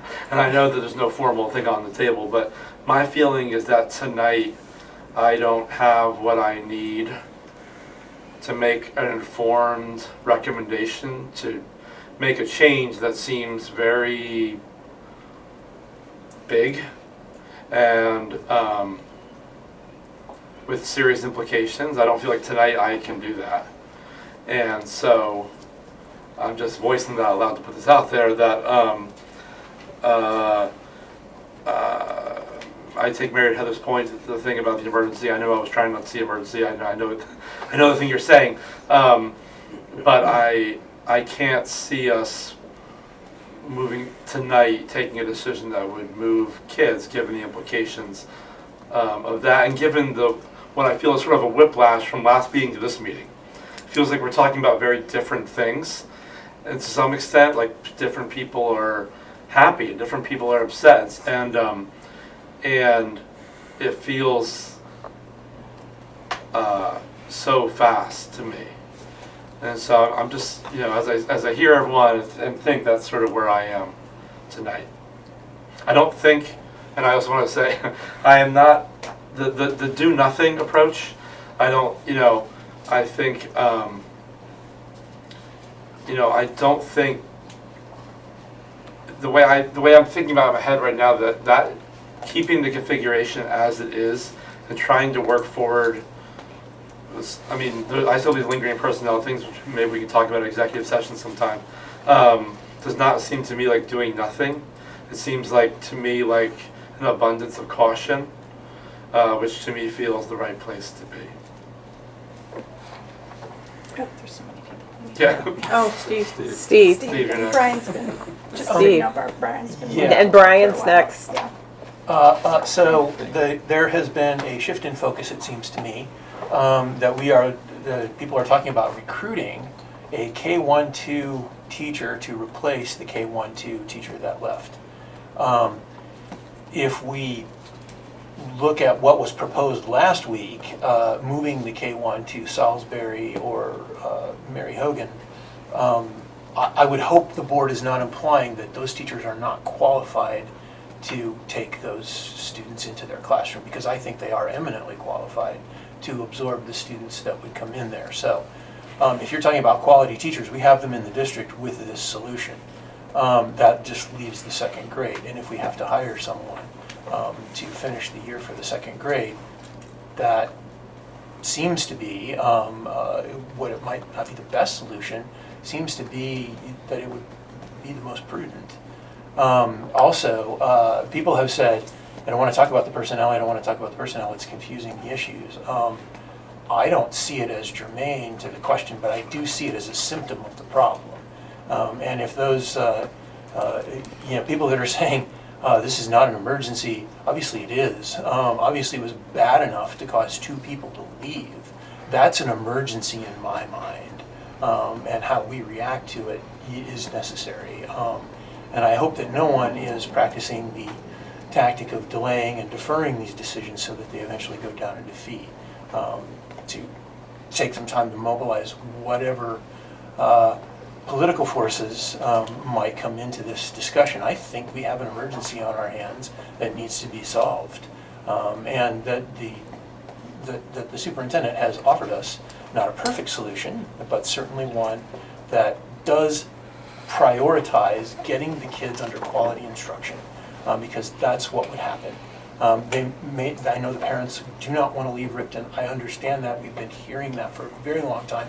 I don't think anybody on this board doesn't understand that the students in Ripton, the parents in Ripton want to keep their kids in Ripton.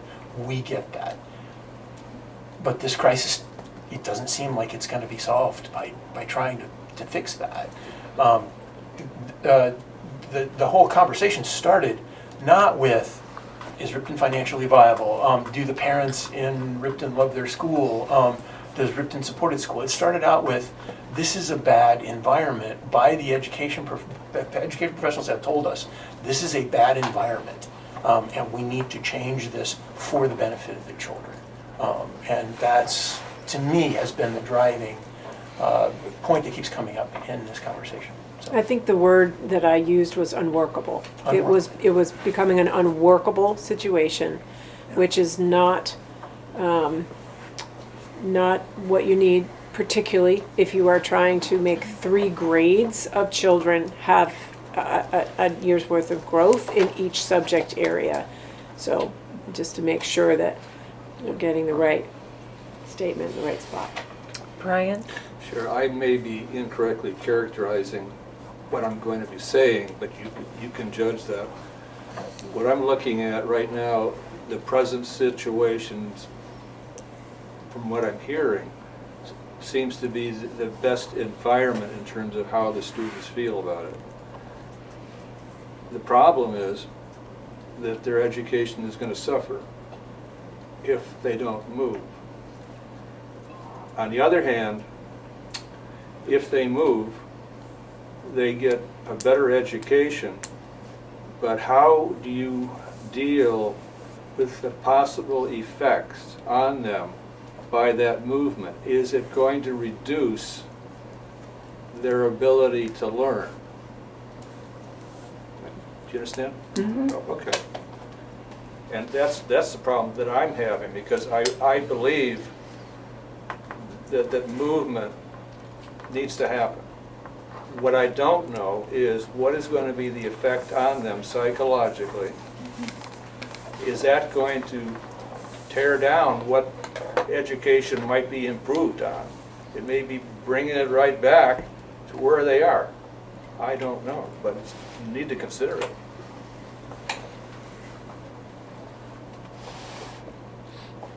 Is there anything you can shed on that, or?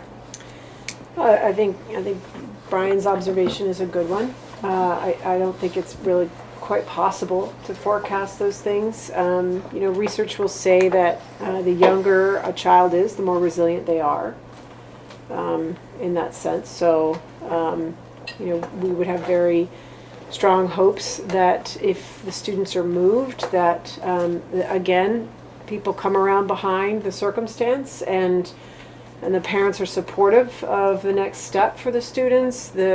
I know that the receiving faculty, wherever they are within ACSD, will be receptive of the students and supportive, and we will be ensuring that that transition goes as smoothly as it can. That said, there's no way that we will be able to forecast, that equation adequately. I think you're absolutely correct in that if the parents would not get behind that move, then it wouldn't work. The parents have to support what's going to happen. The parents have to support what's going to happen no matter what. I think if we've learned anything here, this is a tale of unintended consequences, and I would hope we could move forward mitigating those as much as possible, no matter what we do. Right.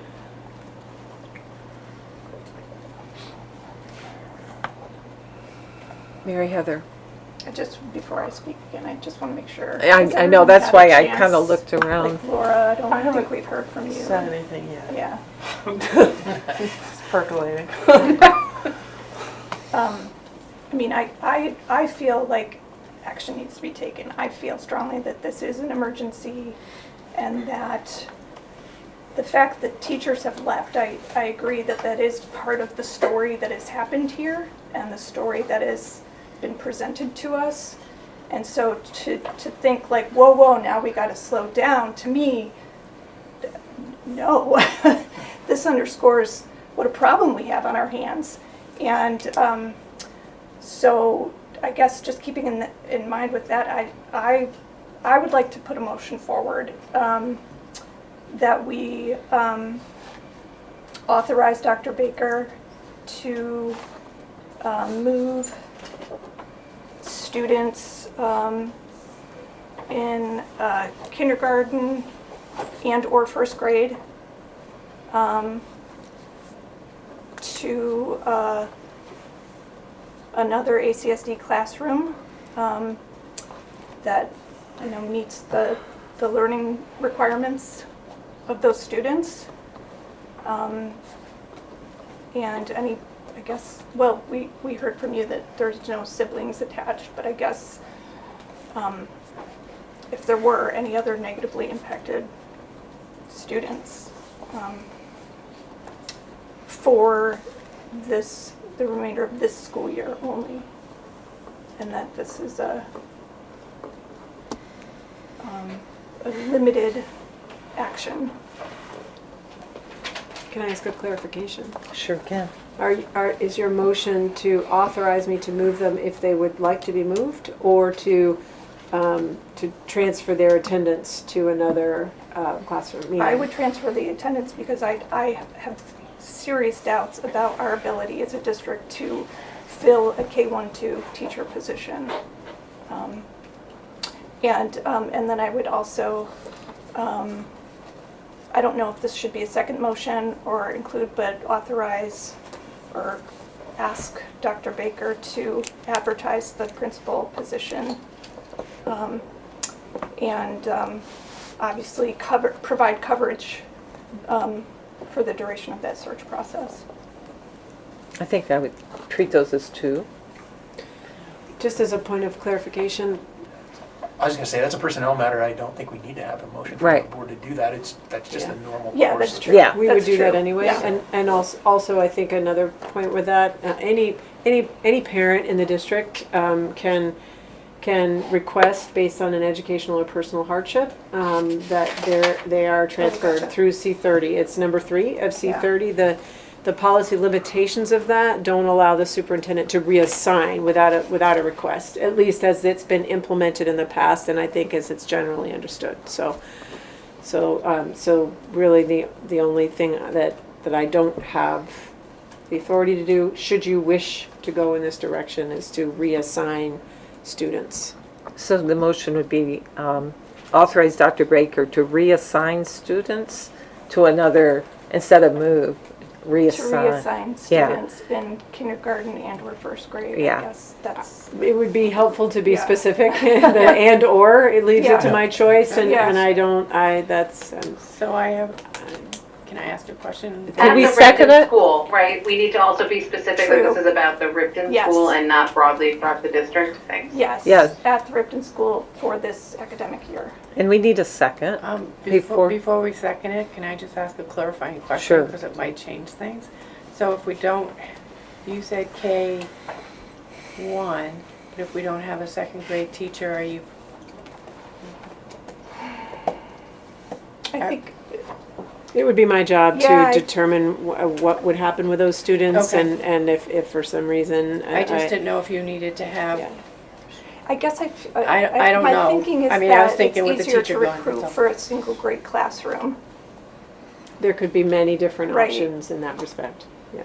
But given the limitations we have around this K1 population of students, and I suspect there's other obstacles in the way, probably related to plans, that make an easy solution not so easy in this circumstance, so. It was just Yeah, because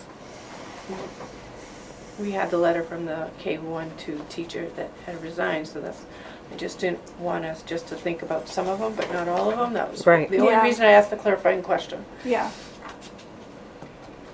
Do you want to restate what your motion, Yeah. since we changed it? Yeah, so I make a motion that we authorize Dr. Baker to transfer K-1 students at the Ripton School to other ACSD schools for the remainder of the 2024-25 academic year.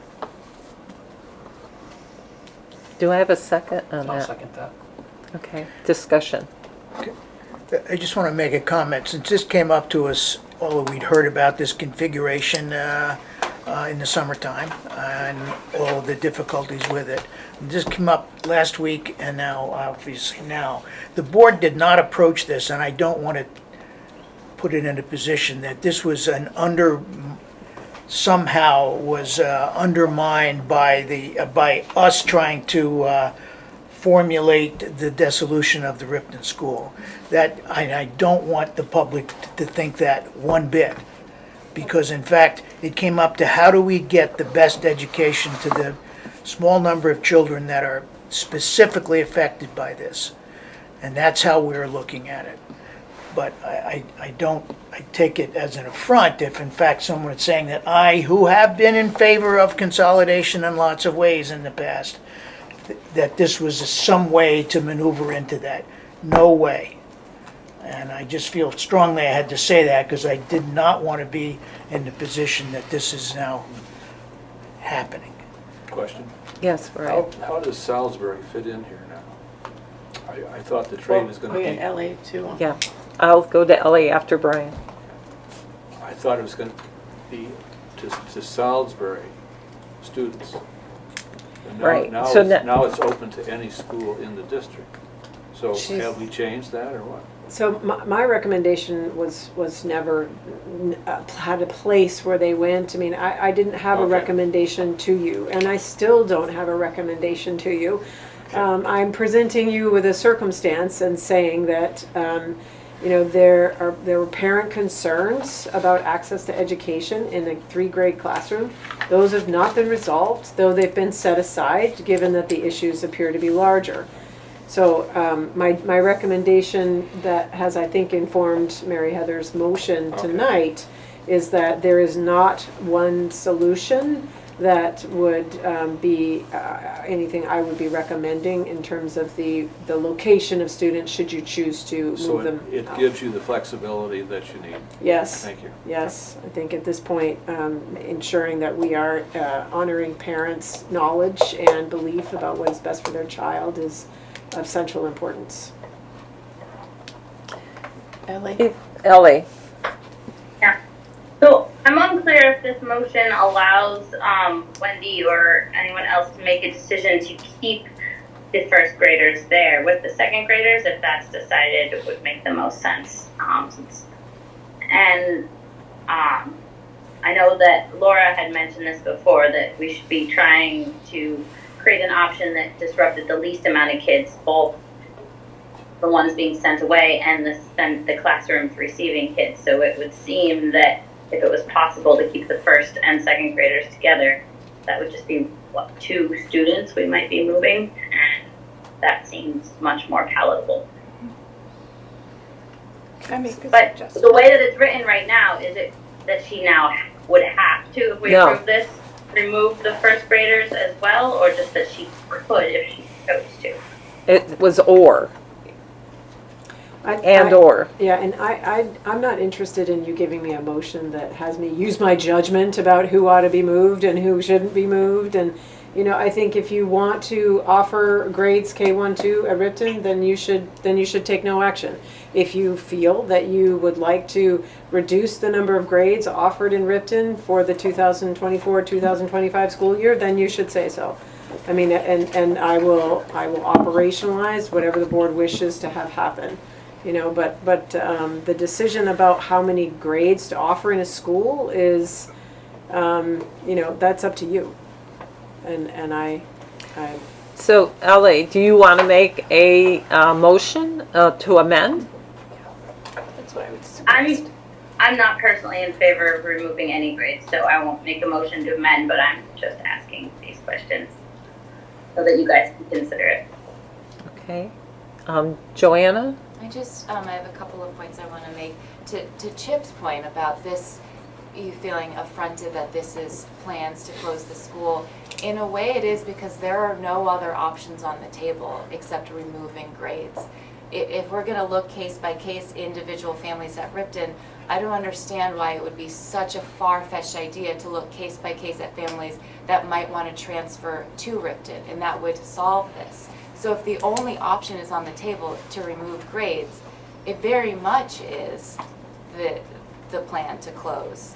And I think what is an isolated issue should not be something the board starts, you know, in the habit of intervening in.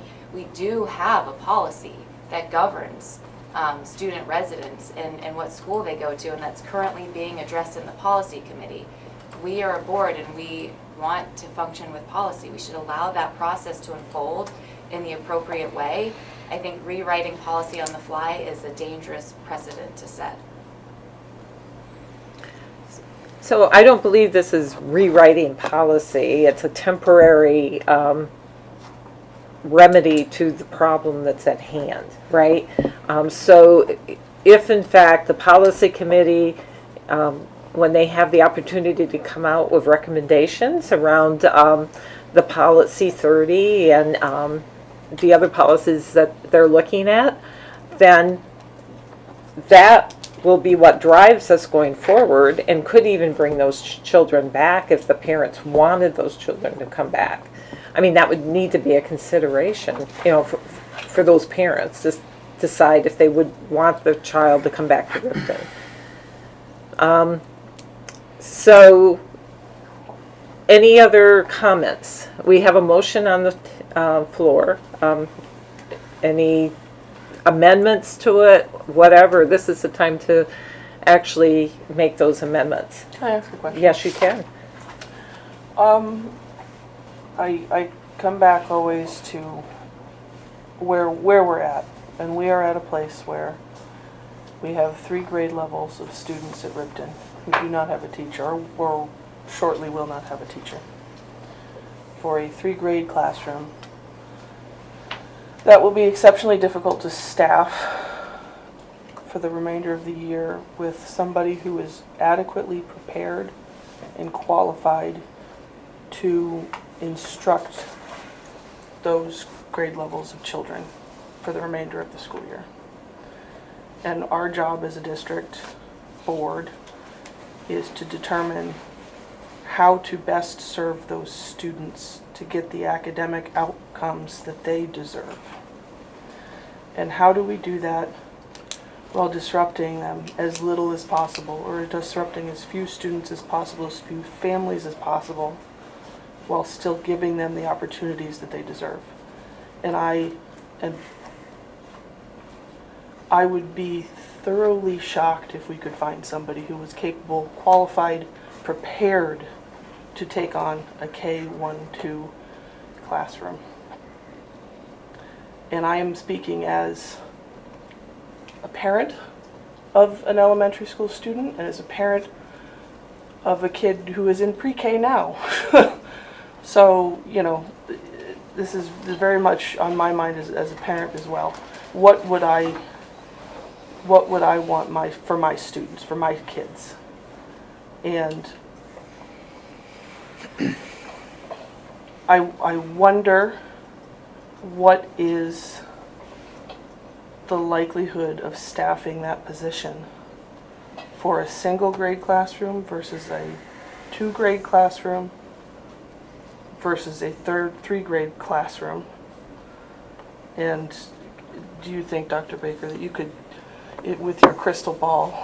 Well, with my crystal ball, I think there are also internal options. You know, for example, it may be better to make a 2-3 classroom, which was not, we're beyond the ideal options, right? So, however, that if we have the 2nd graders, then that becomes a conversation. I can't make a 4 grade classroom, so, right. You know, so I think if the kindergartners and the 1st graders are educated elsewhere, that's probably the first solution that we will explore. You know, is that workable? If it's not workable, then we would be looking to hire a long-term sub. If we hire a long-term sub for a single grade, the chances of having somebody that's successful and can continue to move those students forward, I think is reasonable. It's also somewhat reasonable in doing a 1st and 2nd grade. What we do with the students between now and then, you know, we'll have to work out, right? I think at this point, the curricular challenges that the parents expressed regarding a K-1-2 are still there. They are now exacerbated because we are unlikely to find a teacher that is highly qualified in a multi-grade young developmental age across multiple content areas. So I think that is now amplified the concern. Yeah. Jamie. I'm trying to think how can I say this. I feel like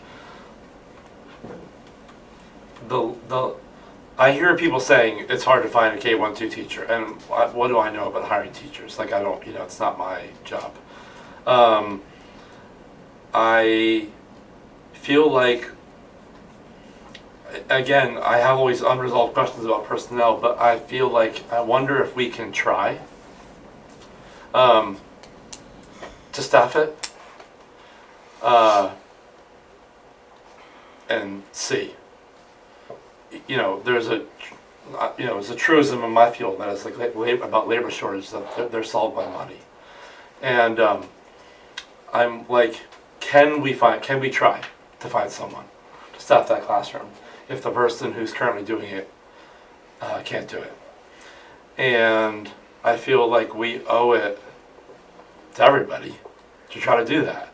And if at the end of that search, let's give ourselves a time frame that's reasonable and acceptable, that we can't do it, and we've exhausted every other possibility, then I personally would be consider voting for the motion that Mary Heather said, I guess. But I also think that seems to me to be an absolute last ditch effort, which we're now considering doing tonight, and I feel like that is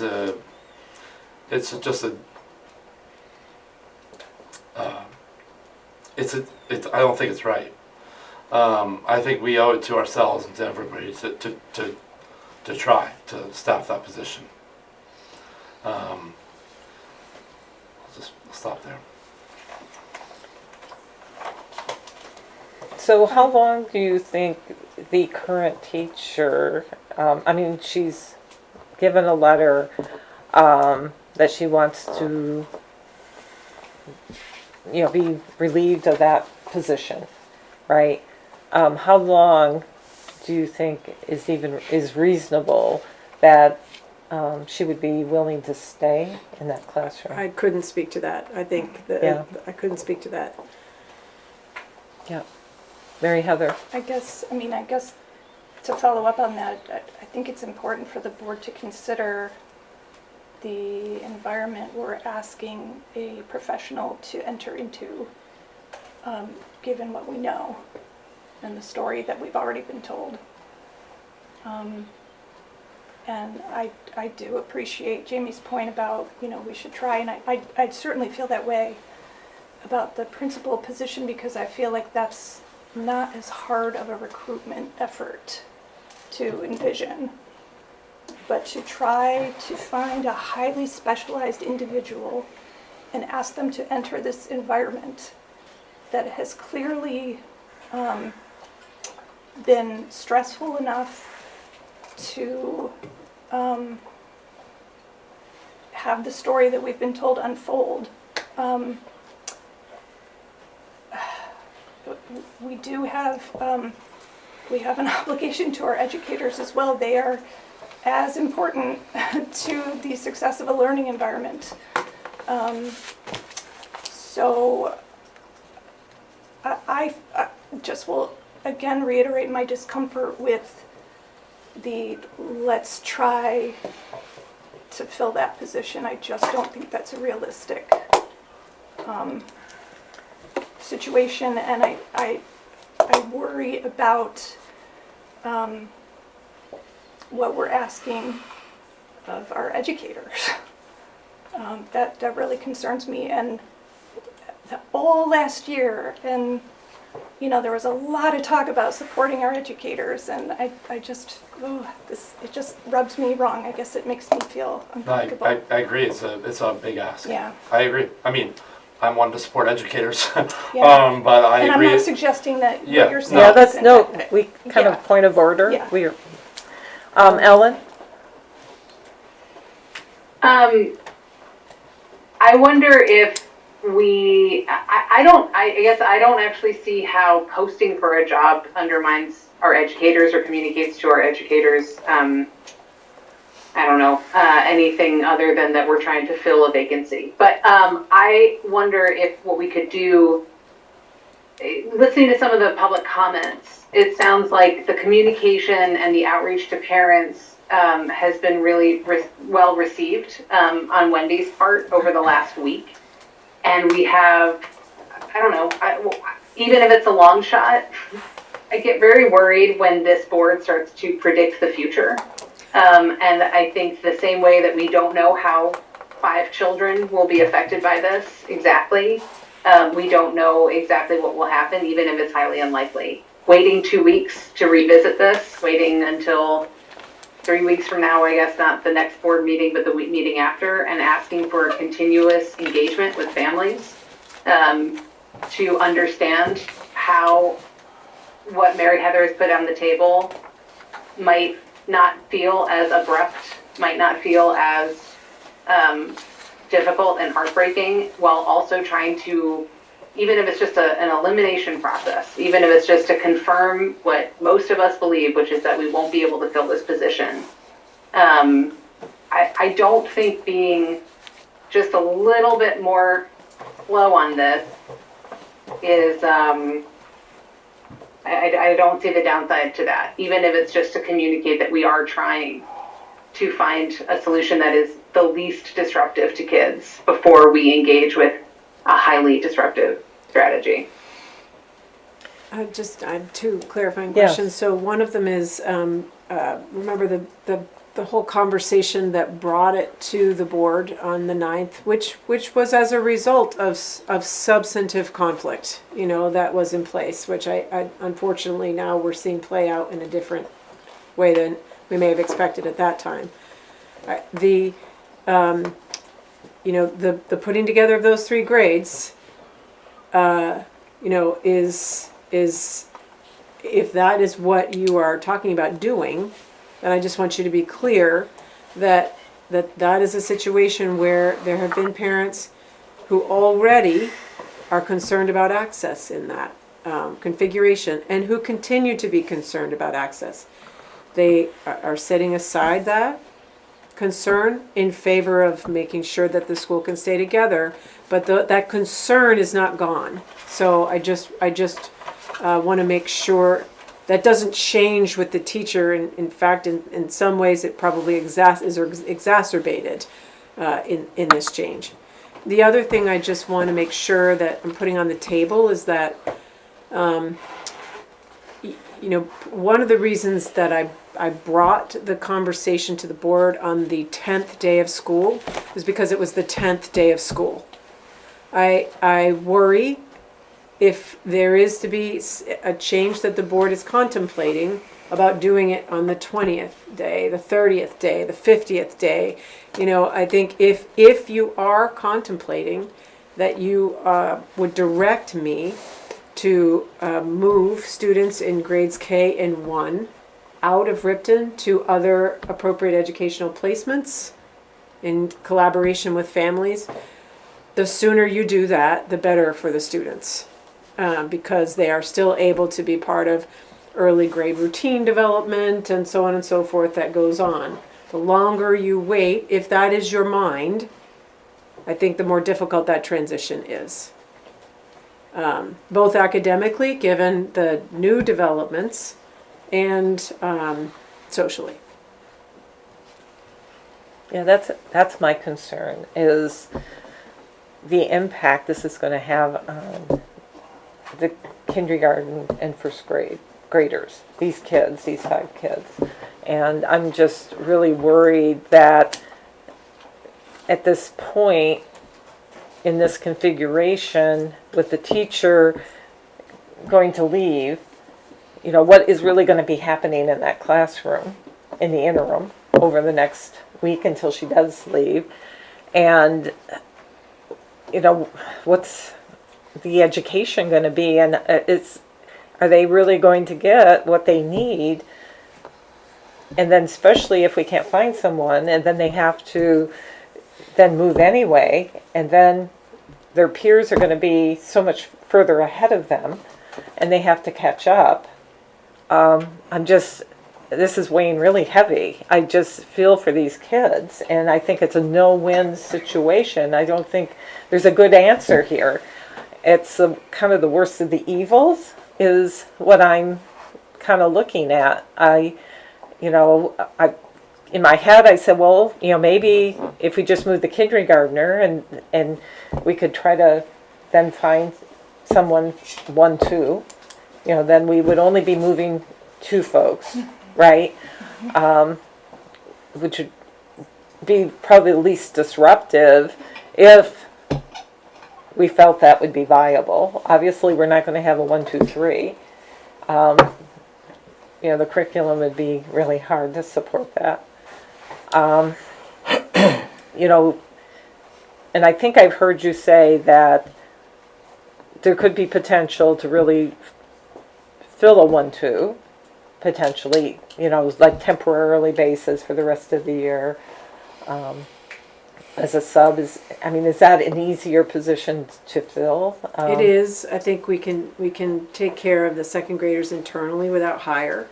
Okay. So I think that's a consideration if the board is looking at all the different possibilities. We would need to hire if we are doing a multi-grade. Otherwise, we're back into a 3-grade situation. Although, I guess we could do, if we can do K1-2, we can do 1-2-3. So, it's the same conundrum, right? It's not any different. It's, you're either going to support a 3-grade situation or not. Right. I'm not compelling you to take any action in particular, right? Right. I know. That's the hard part. I know. I'm deliberately resisting doing that. I'm just trying to help you understand, the realities of the circumstance. Right. And for me, like a 1-2-3, that's a huge, whenever I've been around, by the time the kids are in 3rd grade, they've really changed a lot from the 1st grade. So it seems like 1-2-3 would be, in my mind, which I don't know anything about, but it just seems like that would be much harder than a K1-2.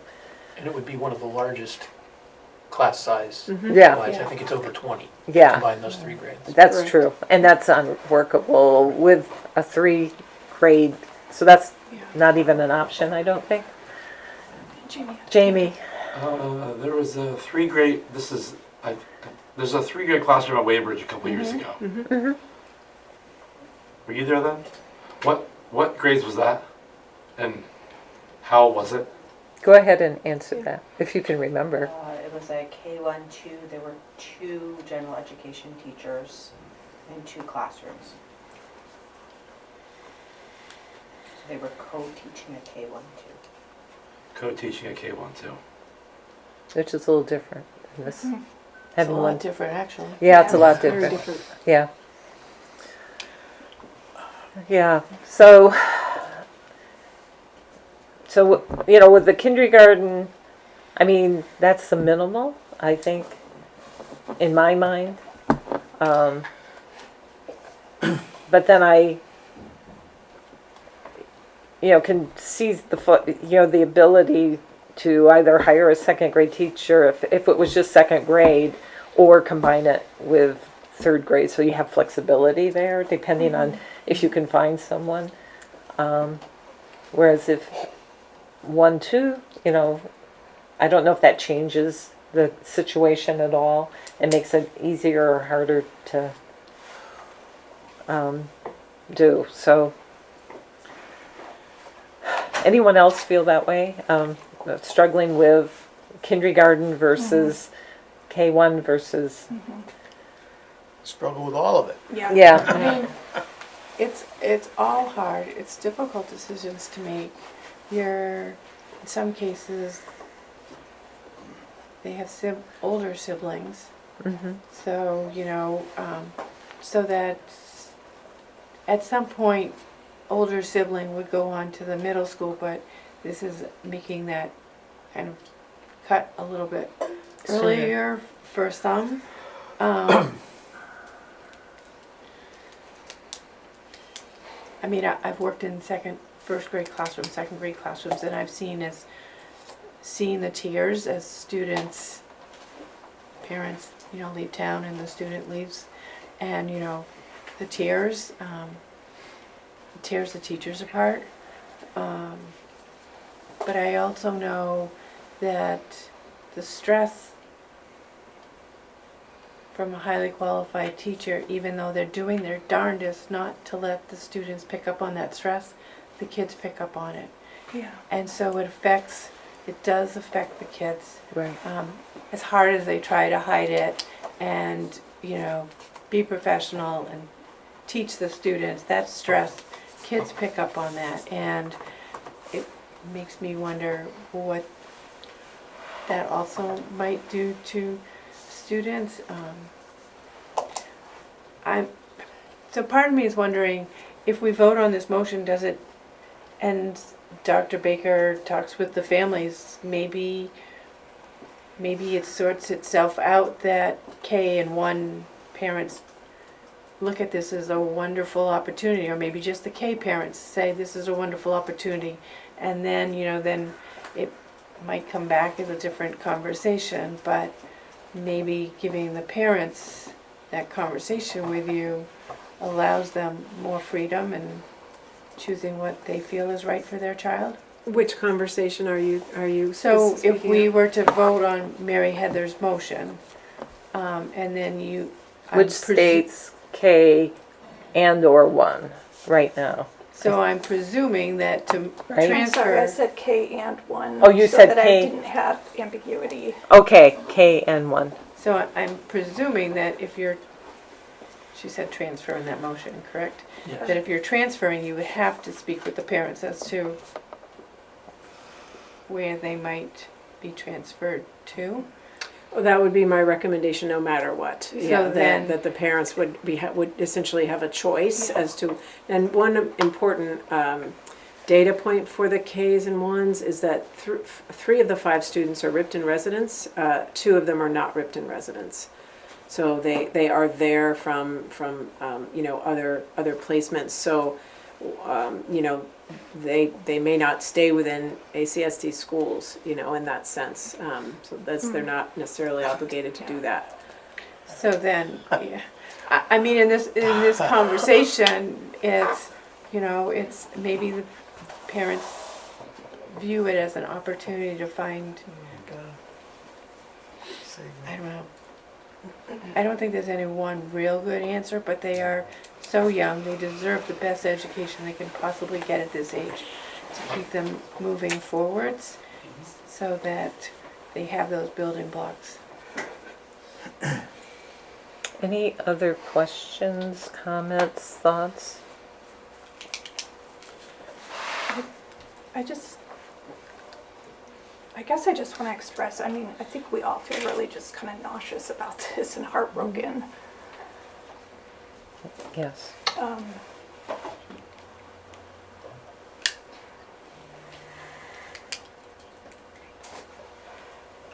Ellie, you have your hand up. I'm so sorry.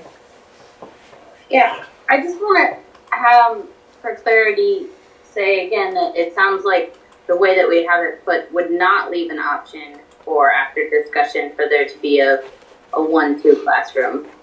Because that's come up several times where people seem to think that wasn't something that be discussed. But if we vote on this, that means that we are voting to close kindergarten and first grade at Ripton and not look for a solution that involves like a possible 1-2 classroom, for example. And I was clear on that earlier, but it sounded like a couple people in their comments were not clear on that. So I'm just restating. Okay. Mary Heather? I guess that would be the question for folks on the board, whether anyone wants to amend the motion. Yeah. What is the motion again? K1. Yeah, right. Let me see if I can Was do the whole this. Mary Heather made a motion to authorize Dr. Baker to transfer, To direct me or to authorize? to authorize. So that To means to authorize. me that if they want to go, they can. So that's different from directing me to do that, Right. right? I'm just being crystal clear, Yeah. so that there's absolutely no ambiguity leaving this room, whatever it is that you decide. Okay, so I can't read my hand scratching. So Mary Heather's motion said, authorize Dr. Baker to transfer Ripton kindergarten and first grade students to another ACSD classroom that would meet their learning requirements. Did I capture that? For the 2025. For the, yes, for the, 24-25 academic year. And I guess I would make a motion to amend that to clarify not just authorize but direct Dr. Baker.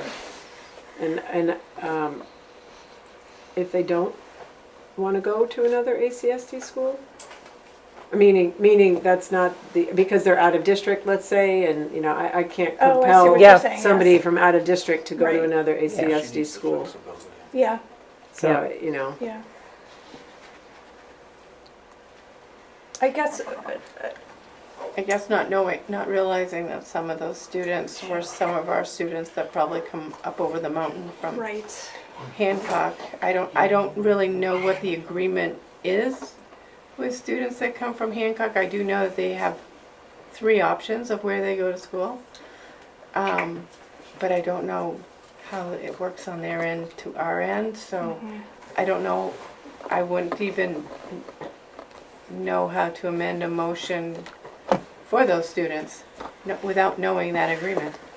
If what you're wanting to vote on or wanting to consider as to whether it's your next option is to have me reassign students in grades K1 and K2 to other adequate educational circumstances for the 24-25 school year, then I think that's more along the line of wording that you are considering. I'm not recommending, I'm not compelling, you're considering that. So I, which really means negotiating with each family in each circumstance what feels like it's the right thing to do, given what they know about their child and that, Yeah. and all of the other things that families have to consider.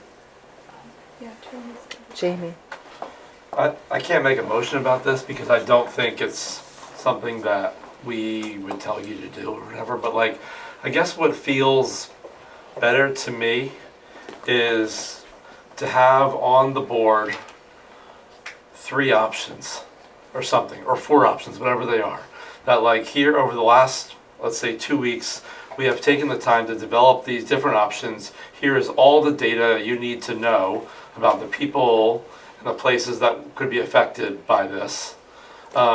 Here's what we have tried to do to remedy the situation thus far. It just feels like we're rushing into this. And I know, part of it,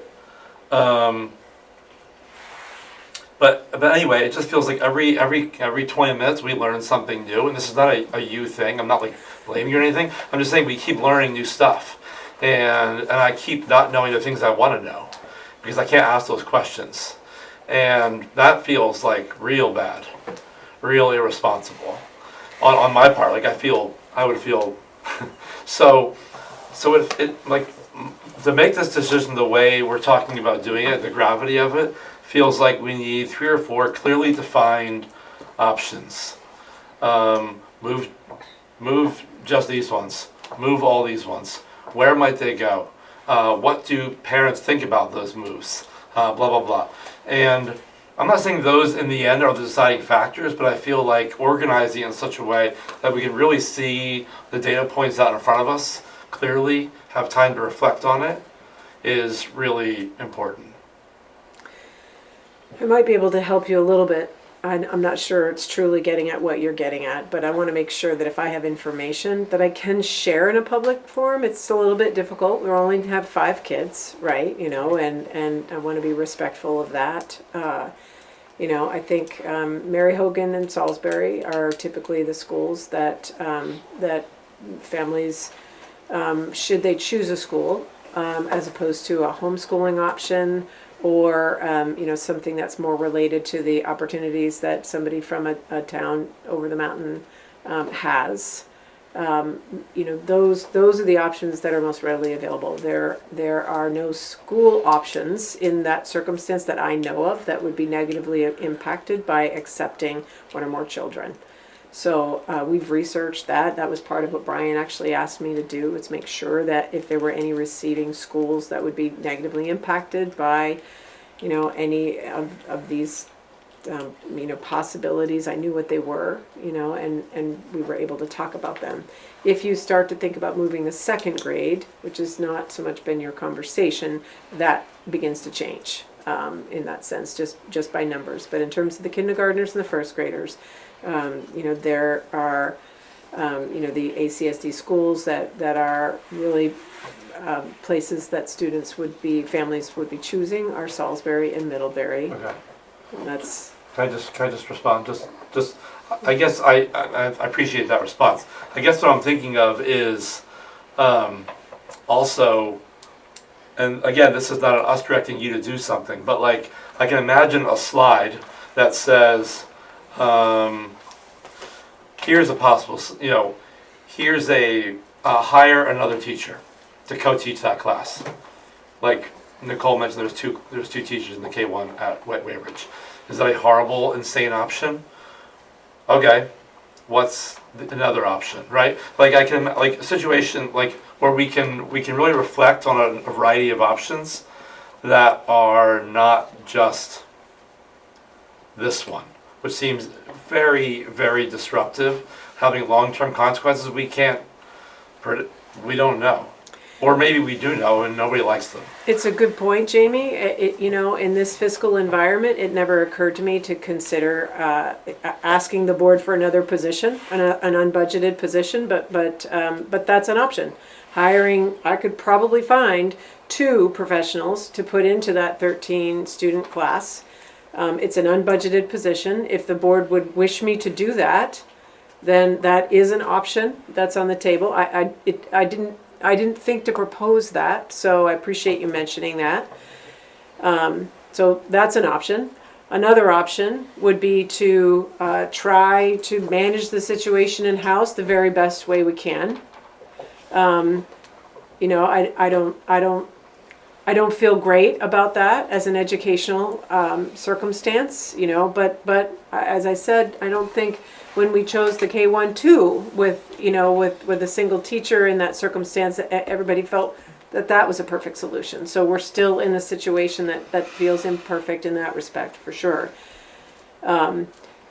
Option 3 is to have the kindergarten relocated and to try to hire a 1-2. Option 4 is to have the kindergarten and first grade relocated and probably absorb the second grade into the third grade. That's a teacher they already know. It's somebody they're already familiar with, and that probably is the least disruptive circumstance for the second graders. So I guess there's 4 options. I think. Okay, you just did. Okay. Yeah, and I appreciate your mentioning it because I would not have thought to have brought the possibility of 2 teachers here. So thank you for reminding me of that. Laura? Laura. I just want to make a clarifying point. I think my understanding is the year that Weybridge had K1-2 was there were 2 classrooms of K1-2 taught by 2 different educators. Is that correct? No. Okay. Thank you. Jamie, are you proposing an amendment to the current motion? Because we do have a motion on the. Hasn't been seconded. It was seconded. Seconded. Steve seconded. Yes. Yeah. I don't think my thing is like they're so different. Okay, so I'll try to make one. Well, there's a motion on the floor already, though, right? No, a motion to amend. Motion to amend. All You right, would have to okay. amend the first motion. Yeah, you would have to change, or else we vote on this one. I guess if it fails, the thing that's confusing for me is I have what I think is a fundamentally different idea, which would essentially just be either tabling or canceling it doesn't make sense to amend that. I can make another motion, but So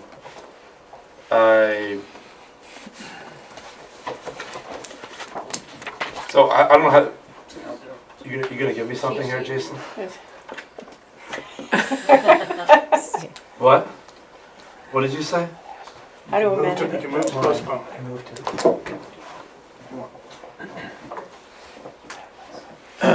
Is that Roberts? Yes, Yeah. that's our What cheat is he, what is sheet. he saying?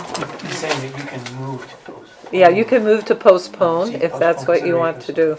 I move that we postpone But- this matter until, You, and that can be made inside the Right. discussion process. You don't have to leave, you don't have to vote on it, you don't have to amend it. You can propose that within the discussion. Right. right, It's an option instead of taking a vote and going from there. right. We have to take a still have to vote take a on vote. the It has to be a postpone. majority. Yeah, Postpone it, but. yeah. No, to, And it's, Okay, okay. I mean, I see what you're saying, and thank you everyone for this education on Robert's rules. I should know by now. So, okay, this is not really what so I will amend the motion, is that? no, you're No. making a motion to I will make a motion postpone. to postpone, the matter until, we have more time to gather more information and, consider a few other options around personnel, which we can't currently do in the public session. Just as a point of order, I think it's usually a move that we postpone this matter until the next meeting or the next. Right, right. Yeah, Because Right. the whole verbiage makes it very confusing. Okay. I move we postpone this matter until, the next meeting, which is on date next week. 23rd. 23rd, which is next week. Sure. Thank you for your help, everyone. Okay, it needs a second, Second. okay? Any discussion? Mary Heather? I guess the question I have for folks who might be considering postponing is, what specific personnel information changes the circumstances? But I guess, if you consider the personnel information that you might learn in executive session, does that make a difference in terms of the story that's been told, in terms of the circumstances we're facing right now, Yeah. in terms of our obligation to provide the learning environment we're obligated to provide to the children? I personally don't feel that the details about an educator's request to leave an environment that has clearly been very stressful, I'm not sure that necessarily changes what we already know. Well, I guess let's find out. I guess that's what I'm saying. Like, we don't know it's like the Donald Rumsfeld thing. We don't know what we don't know. And I guess I have some questions that I feel other people share similar things about this, that we don't know what we don't know. And I feel like it's worth this matter is important enough to really ask some questions that to me seem to be very lingering. And occasionally I've even been alluded to people tonight, I think by accident, but I don't know. And I feel like it might matter. If it doesn't, then it doesn't. Ellen? Yeah, I'm sorry. Ellen, your hand's up? I also would love an extra week to consider, or even to have written down the 4 options that Wendy just said verbally. A week ago we were presented with one option. And even if we decide that one option is the right one, a week to process that would be helpful. I would love more time to consider what I've heard us debating, which is, should we be aiming for directing Wendy to only move 2 students versus 5 students? And what would be the pros and cons of that scenario? I think it would be beneficial to hear more about why a K1 configuration of 5 students is suboptimal or impossible. I think there's and it doesn't need to be 3 additional hours, but 1 additional week to really make this decision. And I am deeply concerned for children and their educational outcomes. And we are hearing from the parents of these children that they are deeply concerned about this move. And I think it's okay for us to take truly a relatively small amount of time, 7 additional days, some additional information. I agree that there are personnel questions that I would like to ask in executive session. And then we can try to make a decision. And all told, it will have been 2 weeks of deciding whether or not to eliminate 2 grades from an entire school.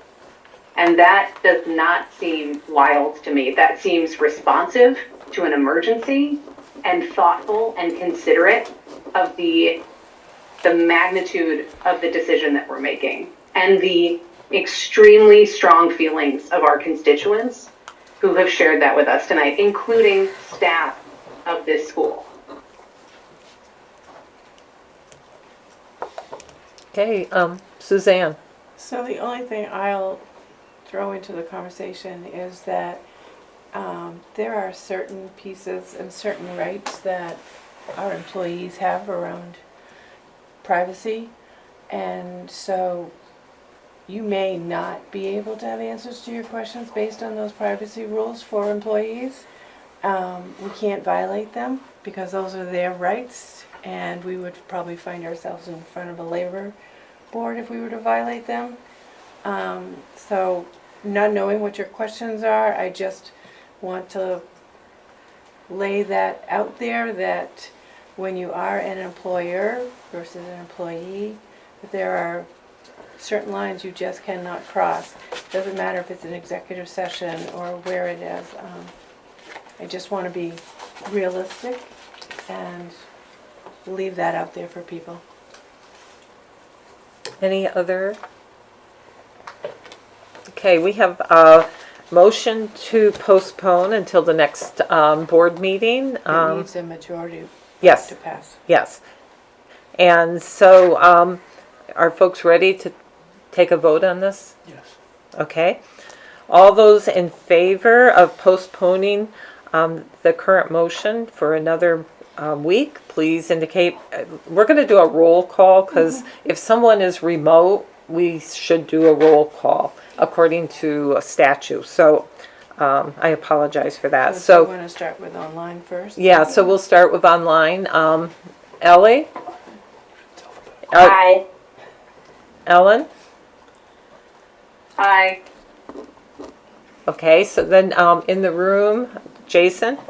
Aye. Okay. Joanna? Point of order. Yeah, okay. And this is not personal, but given your involvement in this particular issue, I just would make the request that you don't vote. Okay. Brian? Aye. Mary Heather? Nay. Laura?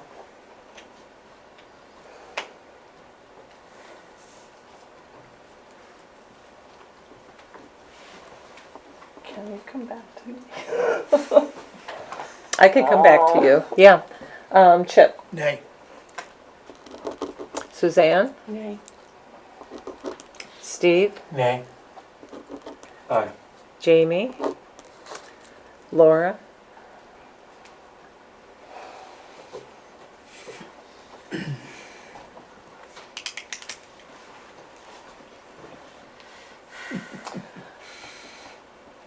Nay.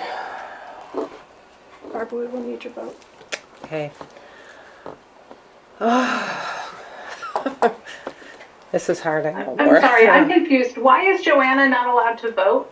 She recused herself. She recused herself?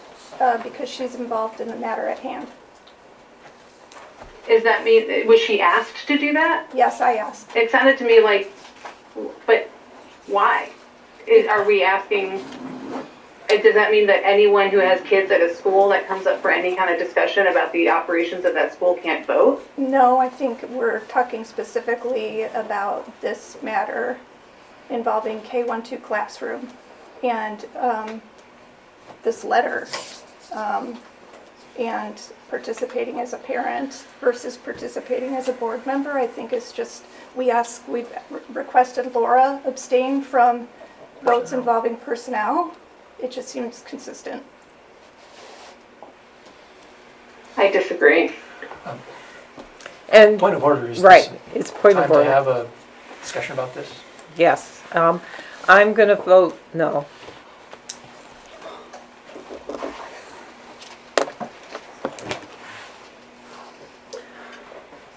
Okay, so now we have the motion on the table, and the motion, The results of the postponement? Yes. go ahead, could you read those off, Mary? Yes. Ellie, I. Ellen, I. Jason, I. Joanna, abstain. Brian, I. Mary Heather, nay. Laura, nay. Chip, nay. Suzanne, nay. Steve, nay. Jamie, I. Barb, nay. What was the total? 11. 5 to 6. So, but, yeah, requires a majority. It requires a majority, and I'm not sure that's a majority. 6-5. 6-5, yeah. That's why I voted. Because it was a tie. So Okay. chair votes in a tie. Okay. So we have the old motion. Now we have the old motion.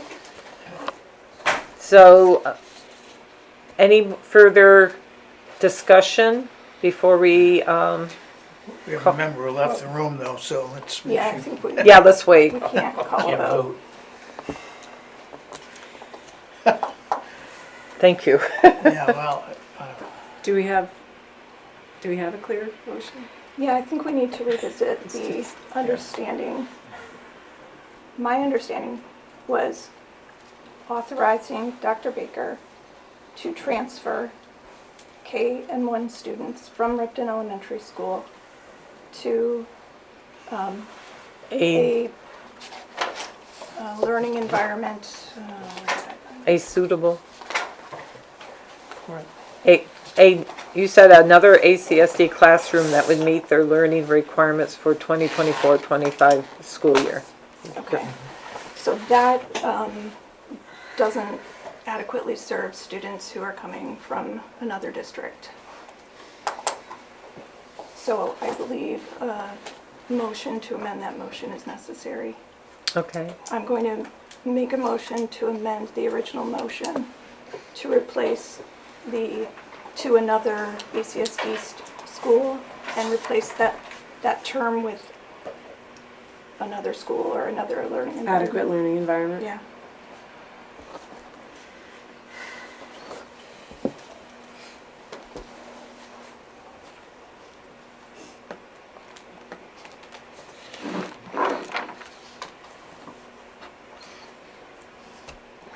Jason could is there- have called a recess for 5 minutes. In order to entertain this motion to amend, then we would need a second. Yeah. But we gotta wait until Jason gets back.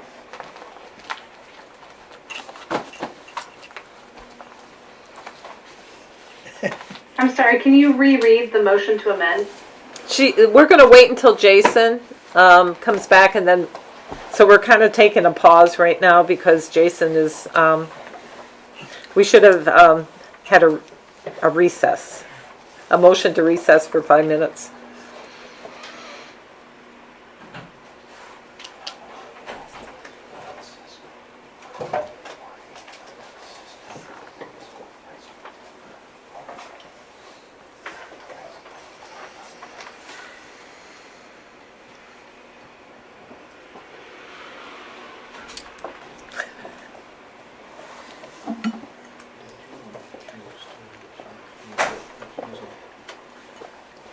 we're waiting. Sorry. That's okay. We could have done a motion for a recess. Motion for recess? For 5 minutes, so you could have went to, those darn Robert's rules. Okay, Jason, So why don't you now do it officially? I will make a motion to amend my original motion to replace the words, transfer to another ACSD school, to replace that with transfer to another adequate learning environment. And are you also using the word authorize or direct? Authorize, I think those are very different legal terms. Um,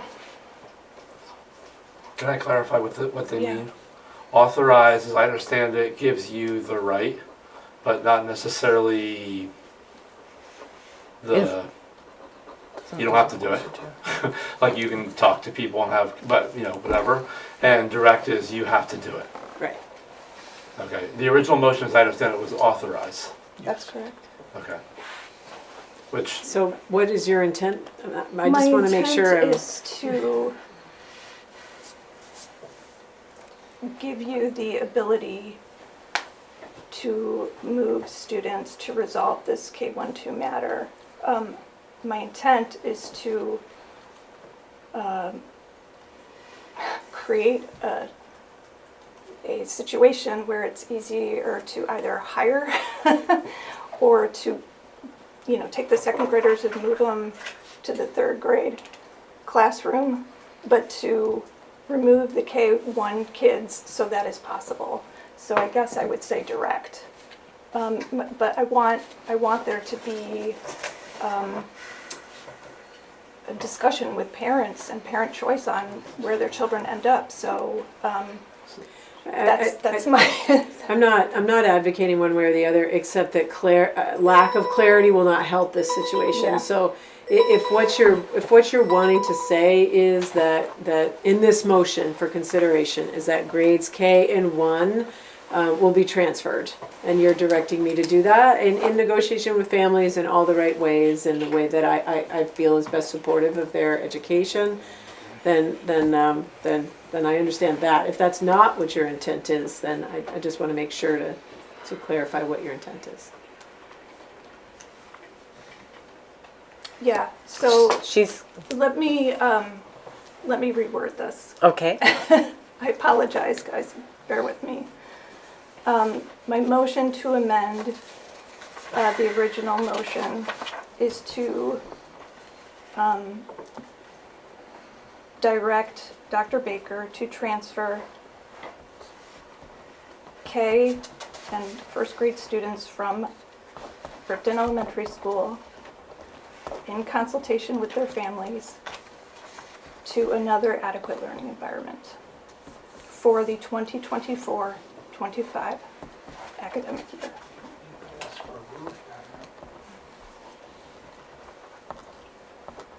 I'll second the amendment. Any discussion? Joanna?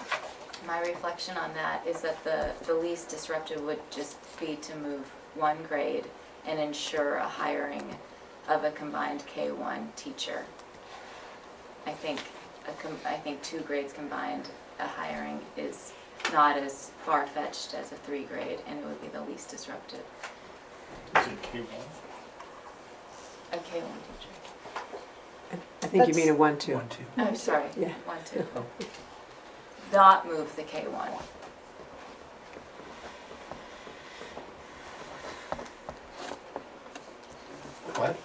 What, Joanna? What? I mean, it seems like the board wants to move students tonight. Like the ruling or the motion to postpone another week was not accepted. And so my reflection on that is to move as few kids as possible and ensure that we hire a teacher for those kids. I think if we want to not disrupt as many kids, we don't want to add another grade to a teacher that's already a month in, that we ensure hiring of a 1-2 teacher. So are you amending Mary Heather's motion? I don't know if I'm allowed to. No, I have to vote on the amendment and then. Well, you can amend an amendment. It's a layer, it's an Then I onion. can't vote on it. I mean, I'm just saying procedurally, one can amend an amendment. If someone wants to, Okay, Yes, I have a question for the chair. yes. I want to know when a person has to recuse themselves. And I don't want an ad lib thing. I want it from what Robert's rules so that we know why Joanna has to recuse herself.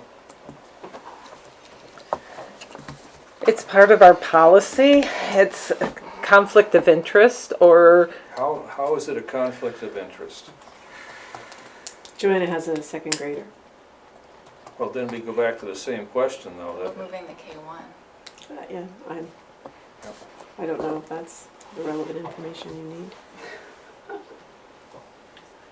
So from the policy, Suzanne, you can help me here. Which policy?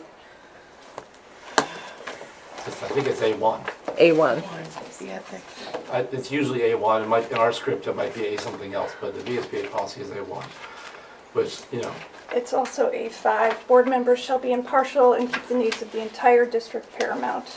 Board members shall not be conflicted by loyalties to staff, other organizations, or any personal interest as a parent, guardian, or friend of a student. I'm sorry, I don't know if anyone can see my hand. How was Joanna not being impartial? We don't know that she was not going to be impartial, and I'm sorry, this means that parents cannot vote on things related to schools. I assume this board is going to be talking about closing schools within maybe a year. I have a child at Cornwall School. Am I not going to vote on that? Am I not going to, like, I think this is a very dangerous precedent made on real back of the napkin interpretations of conflict of interest. I remember watching the board's long presentation from Pietro Lynn about our conflict of interest policy. It's fiscal, it's financial gain. This is very, I really worry outside of tonight that we're playing super fast and loose and setting out precedents that are not sustainable for the work that this board has to do. And I also sort of think it sounds like we could use another week to consider what options are best and on the table. I have my hand up. Can I speak, please? Yes, you may. I would like to second what was just said by Ellen. I mean, I'm a parent of kids at Salisbury. And does that mean I can't vote because this is impacting them? And, you know, kids that are going to be starting pre-K, and I want to have healthy discussions about that. It doesn't feel good to know that we're not, like, at this moment that that's going to be a problem. Mary Heather. Just in response to those two questions, that is not at all what I'm suggesting. I think in this particular matter, there has been involvement as a parent and a signature on this letter that to me crosses the threshold between advocating as a parent and making an impartial decision on the best interests of the entire school district. I'm not trying to set a precedent or a blanket statement.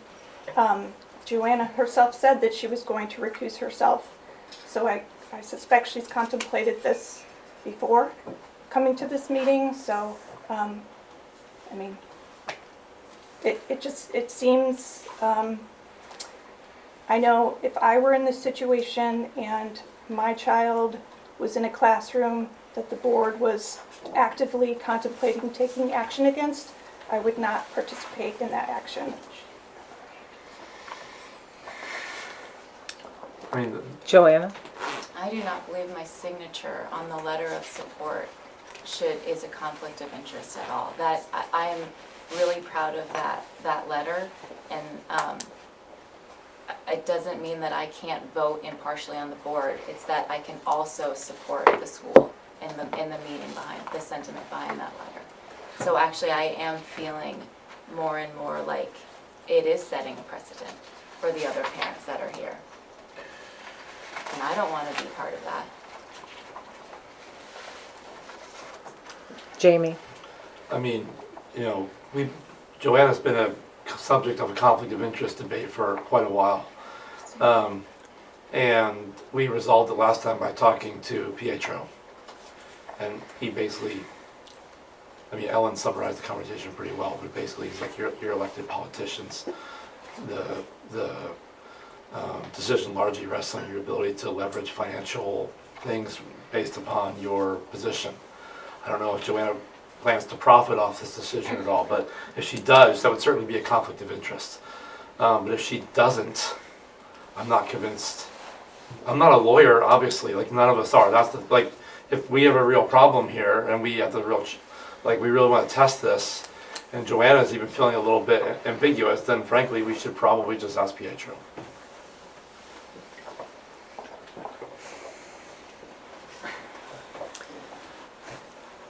So,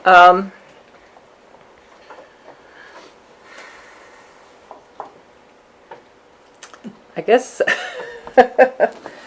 I'll make it, what I think I'm going to do is, I'll let you speak first and I'll, Well, I guess what I was going to say, I believe it is a choice Yes. that each board member has. There's no requirement. yes, there's no, that's, So if Joanna chooses to vote, yes, she can do that. may vote. Right, Anybody can do so with objections from the board. I don't think there's. yeah, that's what I was, For other board members, there's no requirement, I guess. right, It was a request. I provided my reasons. Yep. But there's no requirement. right. So if that's the case, then how do we re-vote on the motion to delay? We don't. It's Don't. already voted It's already on. been passed. So the one, And I'll make a motion to postpone for 1 week. Second. I'm sorry, just to clarify, the We motion have, that's on the table yes, is we an have- amendment. Amendment, So, that has to be dealt with that has first. to be dealt with first. yeah. So can you restate the amendment, please? Aye. I make a motion to amend my original motion to direct Dr. Baker to transfer K-1 students from Ripton Elementary School to another adequate learning environment for the 2024, or the remainder of the 2024-25 academic year. And that was seconded. And that was seconded by Suzanne. Okay. So let's vote on this amendment, and then we'll be back to the main motion, and then the other motion can be entertained again. Just on a point of order, I know that it was convenient to go with the people online, but usually when you take a roll call vote, it goes alphabetically And we can do down that. the list. Okay. Sorry, my first name or last name? Sorry. So, last name. I need a list, okay. Yeah, I've got a list I can call. Okay, can you call? Yes. So, I'm skipping you, Barb, unless we Yeah. need you. Brian? Nay. And this is for the motion to amend. Okay, sorry. Ellen Whelan-Weist? Oh, wait a Sorry. minute. Sorry, I'm looking at board pack, so my bad. Me. Yes, Suzanne Buck. Yes. Right? I think that's right. Yes. Okay. To change, you're voting to change. To The amend amendment. motion. Okay. Okay, Jason Chance.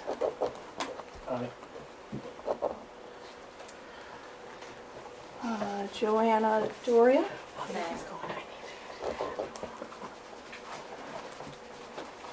Sorry, I'm alphabetizing on the fly here. Jamie, no, sorry, Laura.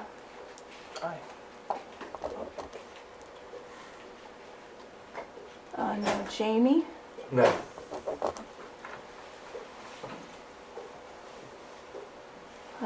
Chip. Aye.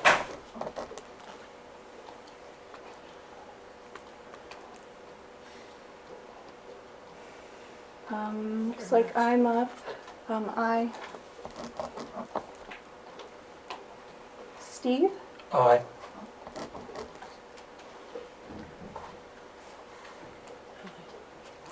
Ellie Rump. Nay. And Ellen. Nay. I think that's everyone. 1, 2, 3, 4, 5. 1, 2, 3, 4, 5, 6. So the ayes have it. Which then means that the motion now we're back at the core motion. Yeah. You peeled the onion. Do we need to read that motion? Can I make my motion to postpone for a week now? Yes. Yes. Great. I move to postpone for 1 week.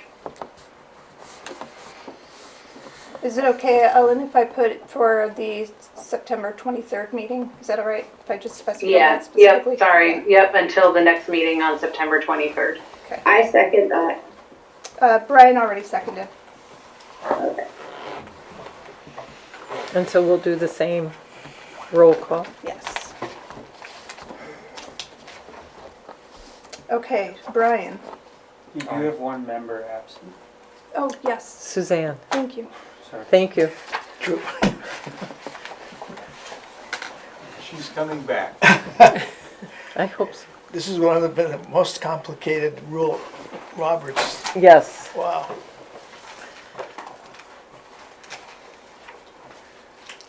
So what are we doing now? Sorry, folks. So the motion to amend passed. Now we need to vote on that amended. No. No, sorry. Postpone. My bad. Postpone. Ellen Made a made a motion Yes, to to postpone postpone. until the September 23rd meeting. Brian seconded. Now we're voting on that. So you Brian, ready? you voted Yep. aye, correct? Okay. Nay. Jason. Aye. Joanna. Aye. Laura. Nay. Jamie. Aye. Chip. Nay.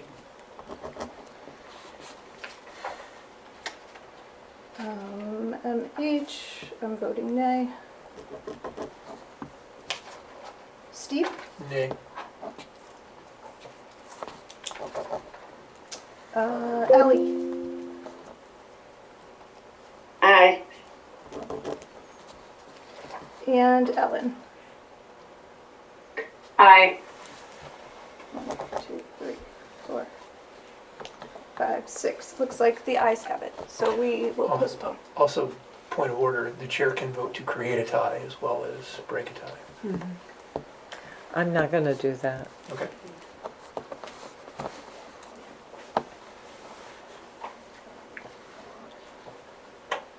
Okay.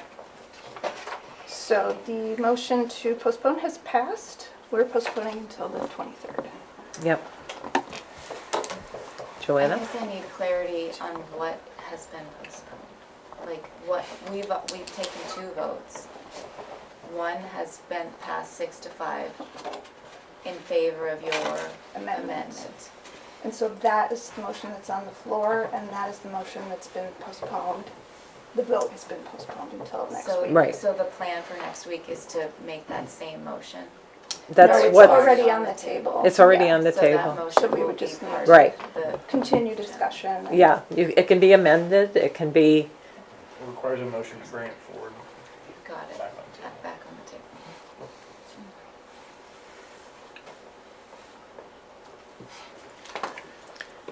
So we could make a motion to do something else that is not tied to making a decision on that motion, correct? So we could direct Wendy to gather more additional information if we needed to, correct? This is from a Robert's Rules perspective. well, and if, as I had indicated at the last board meeting, if there is information that we need to be putting that in front of her now, in order to make the decision, because otherwise we'll be here again next week and you still won't have that information, right? So if there's specific information that folks need, then it's important to articulate that so that she can go off and gather that information if possible. Okay, I'm going to do Jamie first, Can I, and then Ellen. I don't know if this is the right, you sort of seem to invite this right now, so I'll just say it. Yeah. Can I request that there be an executive session to deal with personnel at our next meeting? Yes, you can. Thank you. could happen before we have to make a decision. Right. Clarifying. Yeah, clarifying that. Ellen and Joanna have it. Yep, Ellen, then Joanna. Yeah, I think that last week we had just heard about this whole issue, so I think it's helpful to have had some time to really brainstorm and process together, and that's why I am better able to articulate that it would be helpful to hear, or even to see in front of us. Sometimes reading it is much more effective, at least for me. The 4 options that Wendy was able to just say off the top of her head, and also to really hear, like, 3 of those might not be viable financially. They might, where this is the financial impact that they would have, this is the educational impact that we would expect, etc. I think there's value in sharing that information, not just with the board, but with the public, so that this feels less hasty. We heard from parents and staff how abrupt this feels. Again, 1 week to receive more information, to hear more about why this solution in the motion that we're considering is the best solution ultimately, even if the hard one. I think that's really important in our process around major decisions like this. So again, more information about what else is out there that we should consider or that we should eliminate. And I agree with having some more opportunity in executive session to discuss personnel matters would be helpful. And is there anything specific, though, that you're looking for in terms of information, though?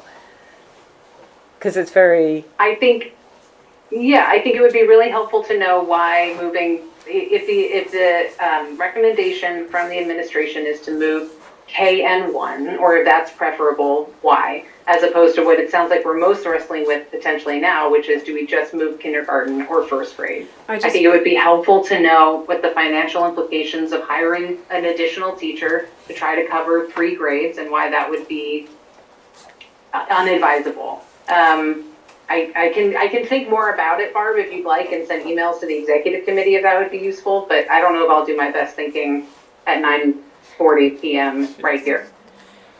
Ellen, I'm hearing that taking the 4 options even that I mentioned and fleshing those out a little bit more is fine. I just want to make sure that you stated that the recommendation from the administration was to move the students, and that is not, the administration has not made a recommendation. I am presenting you with the challenges. So I just want to make that clear. Totally fair. Sorry, that's lazy language on my part. Even if it's just kind of being able to lay out kind of, this is the option and here are the pros and the cons. Yep. And if it's like, wow, way more cons than pros, we can probably engage with that rationally as a board.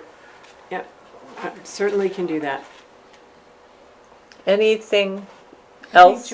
Joanna? Yeah, I think it was actually along the exact same lines what Ellen said, is just sort of the feasibility of the things that seem to be so far-fetched.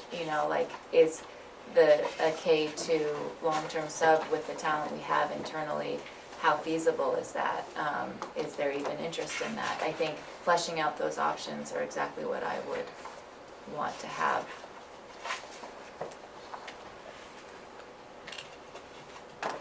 Anything else? I think it's sorry. Go ahead, I Laura. think it's important to note that if we pull an internal long-term sub, we're taking them from another job that serves the district and is important to the district.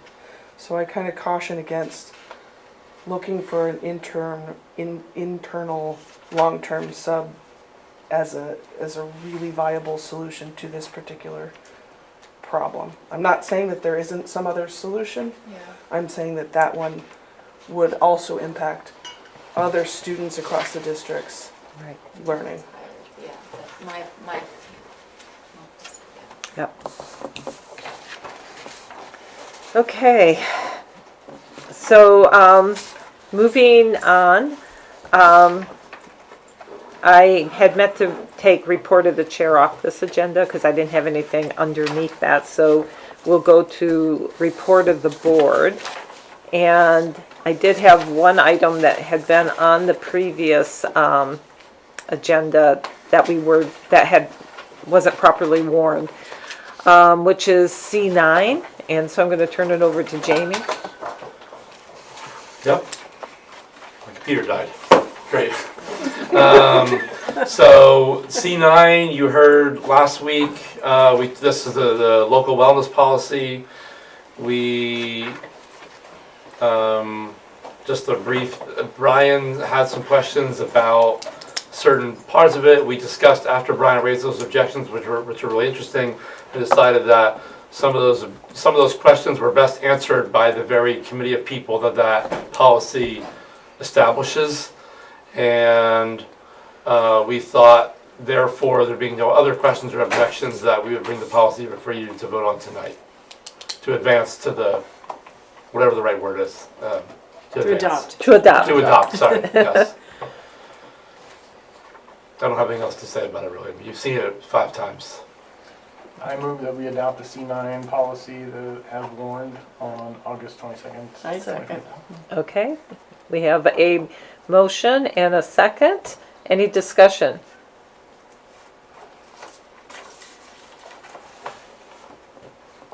Okay, and per statute, we're going to do a roll call again, because when we have people remote, legally, that's what I'm supposed to do. Jesus, really? Are we going to always do that from now on?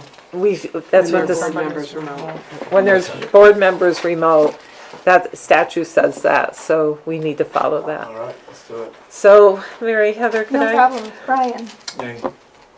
Suzanne, Yes. Or yay. Jason, Yes. Joanna. Yay. I'm sorry. Yes. Okay, thank you. Laura, Yes. Chip. Yes. I'm sorry, Jamie first. No, but Chip is first. Well, Mac without an A and Yeah. I guess I It's okay. First. Jamie. Yeah, I'm first, so, but she's been calling you first. I know you've been calling me, but I realized that he's actually first. Yeah. I'm Point of sorry. Anyway. alphabetical order. Yes. Oh, gosh. Yeah. We're going by last names. Okay. MH, yes.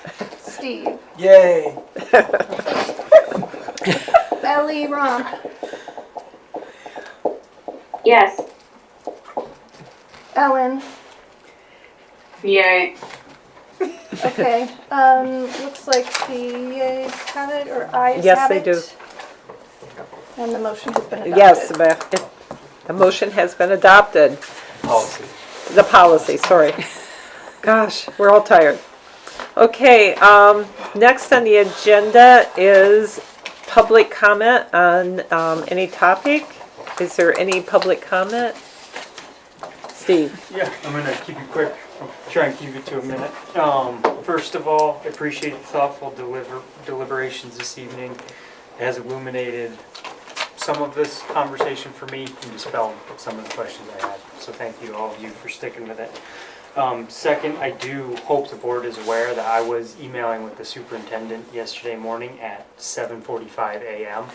And so this is a topic that Dr. Baker is engaged in. I don't know where the emails went, but you know, it's almost 10 o'clock tonight, and that was 7:50 yesterday. So I appreciate the attention she's given it.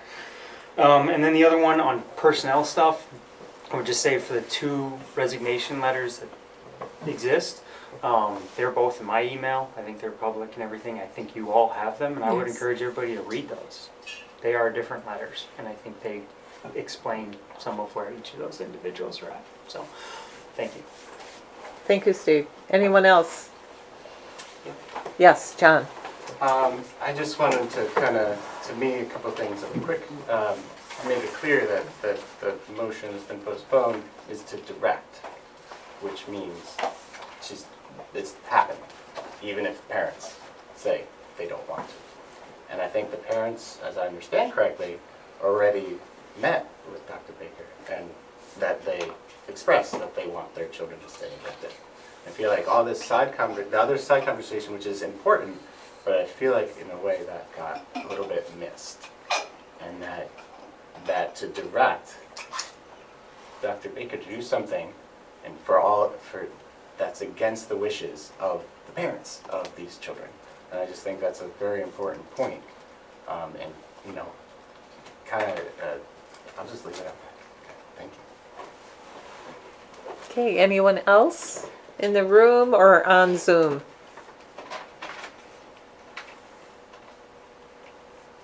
Okay, seeing none. I think we can move to adjournment. Can I have a motion? Move to adjourn. And a second? I'll give, yeah, okay. Thank you guys for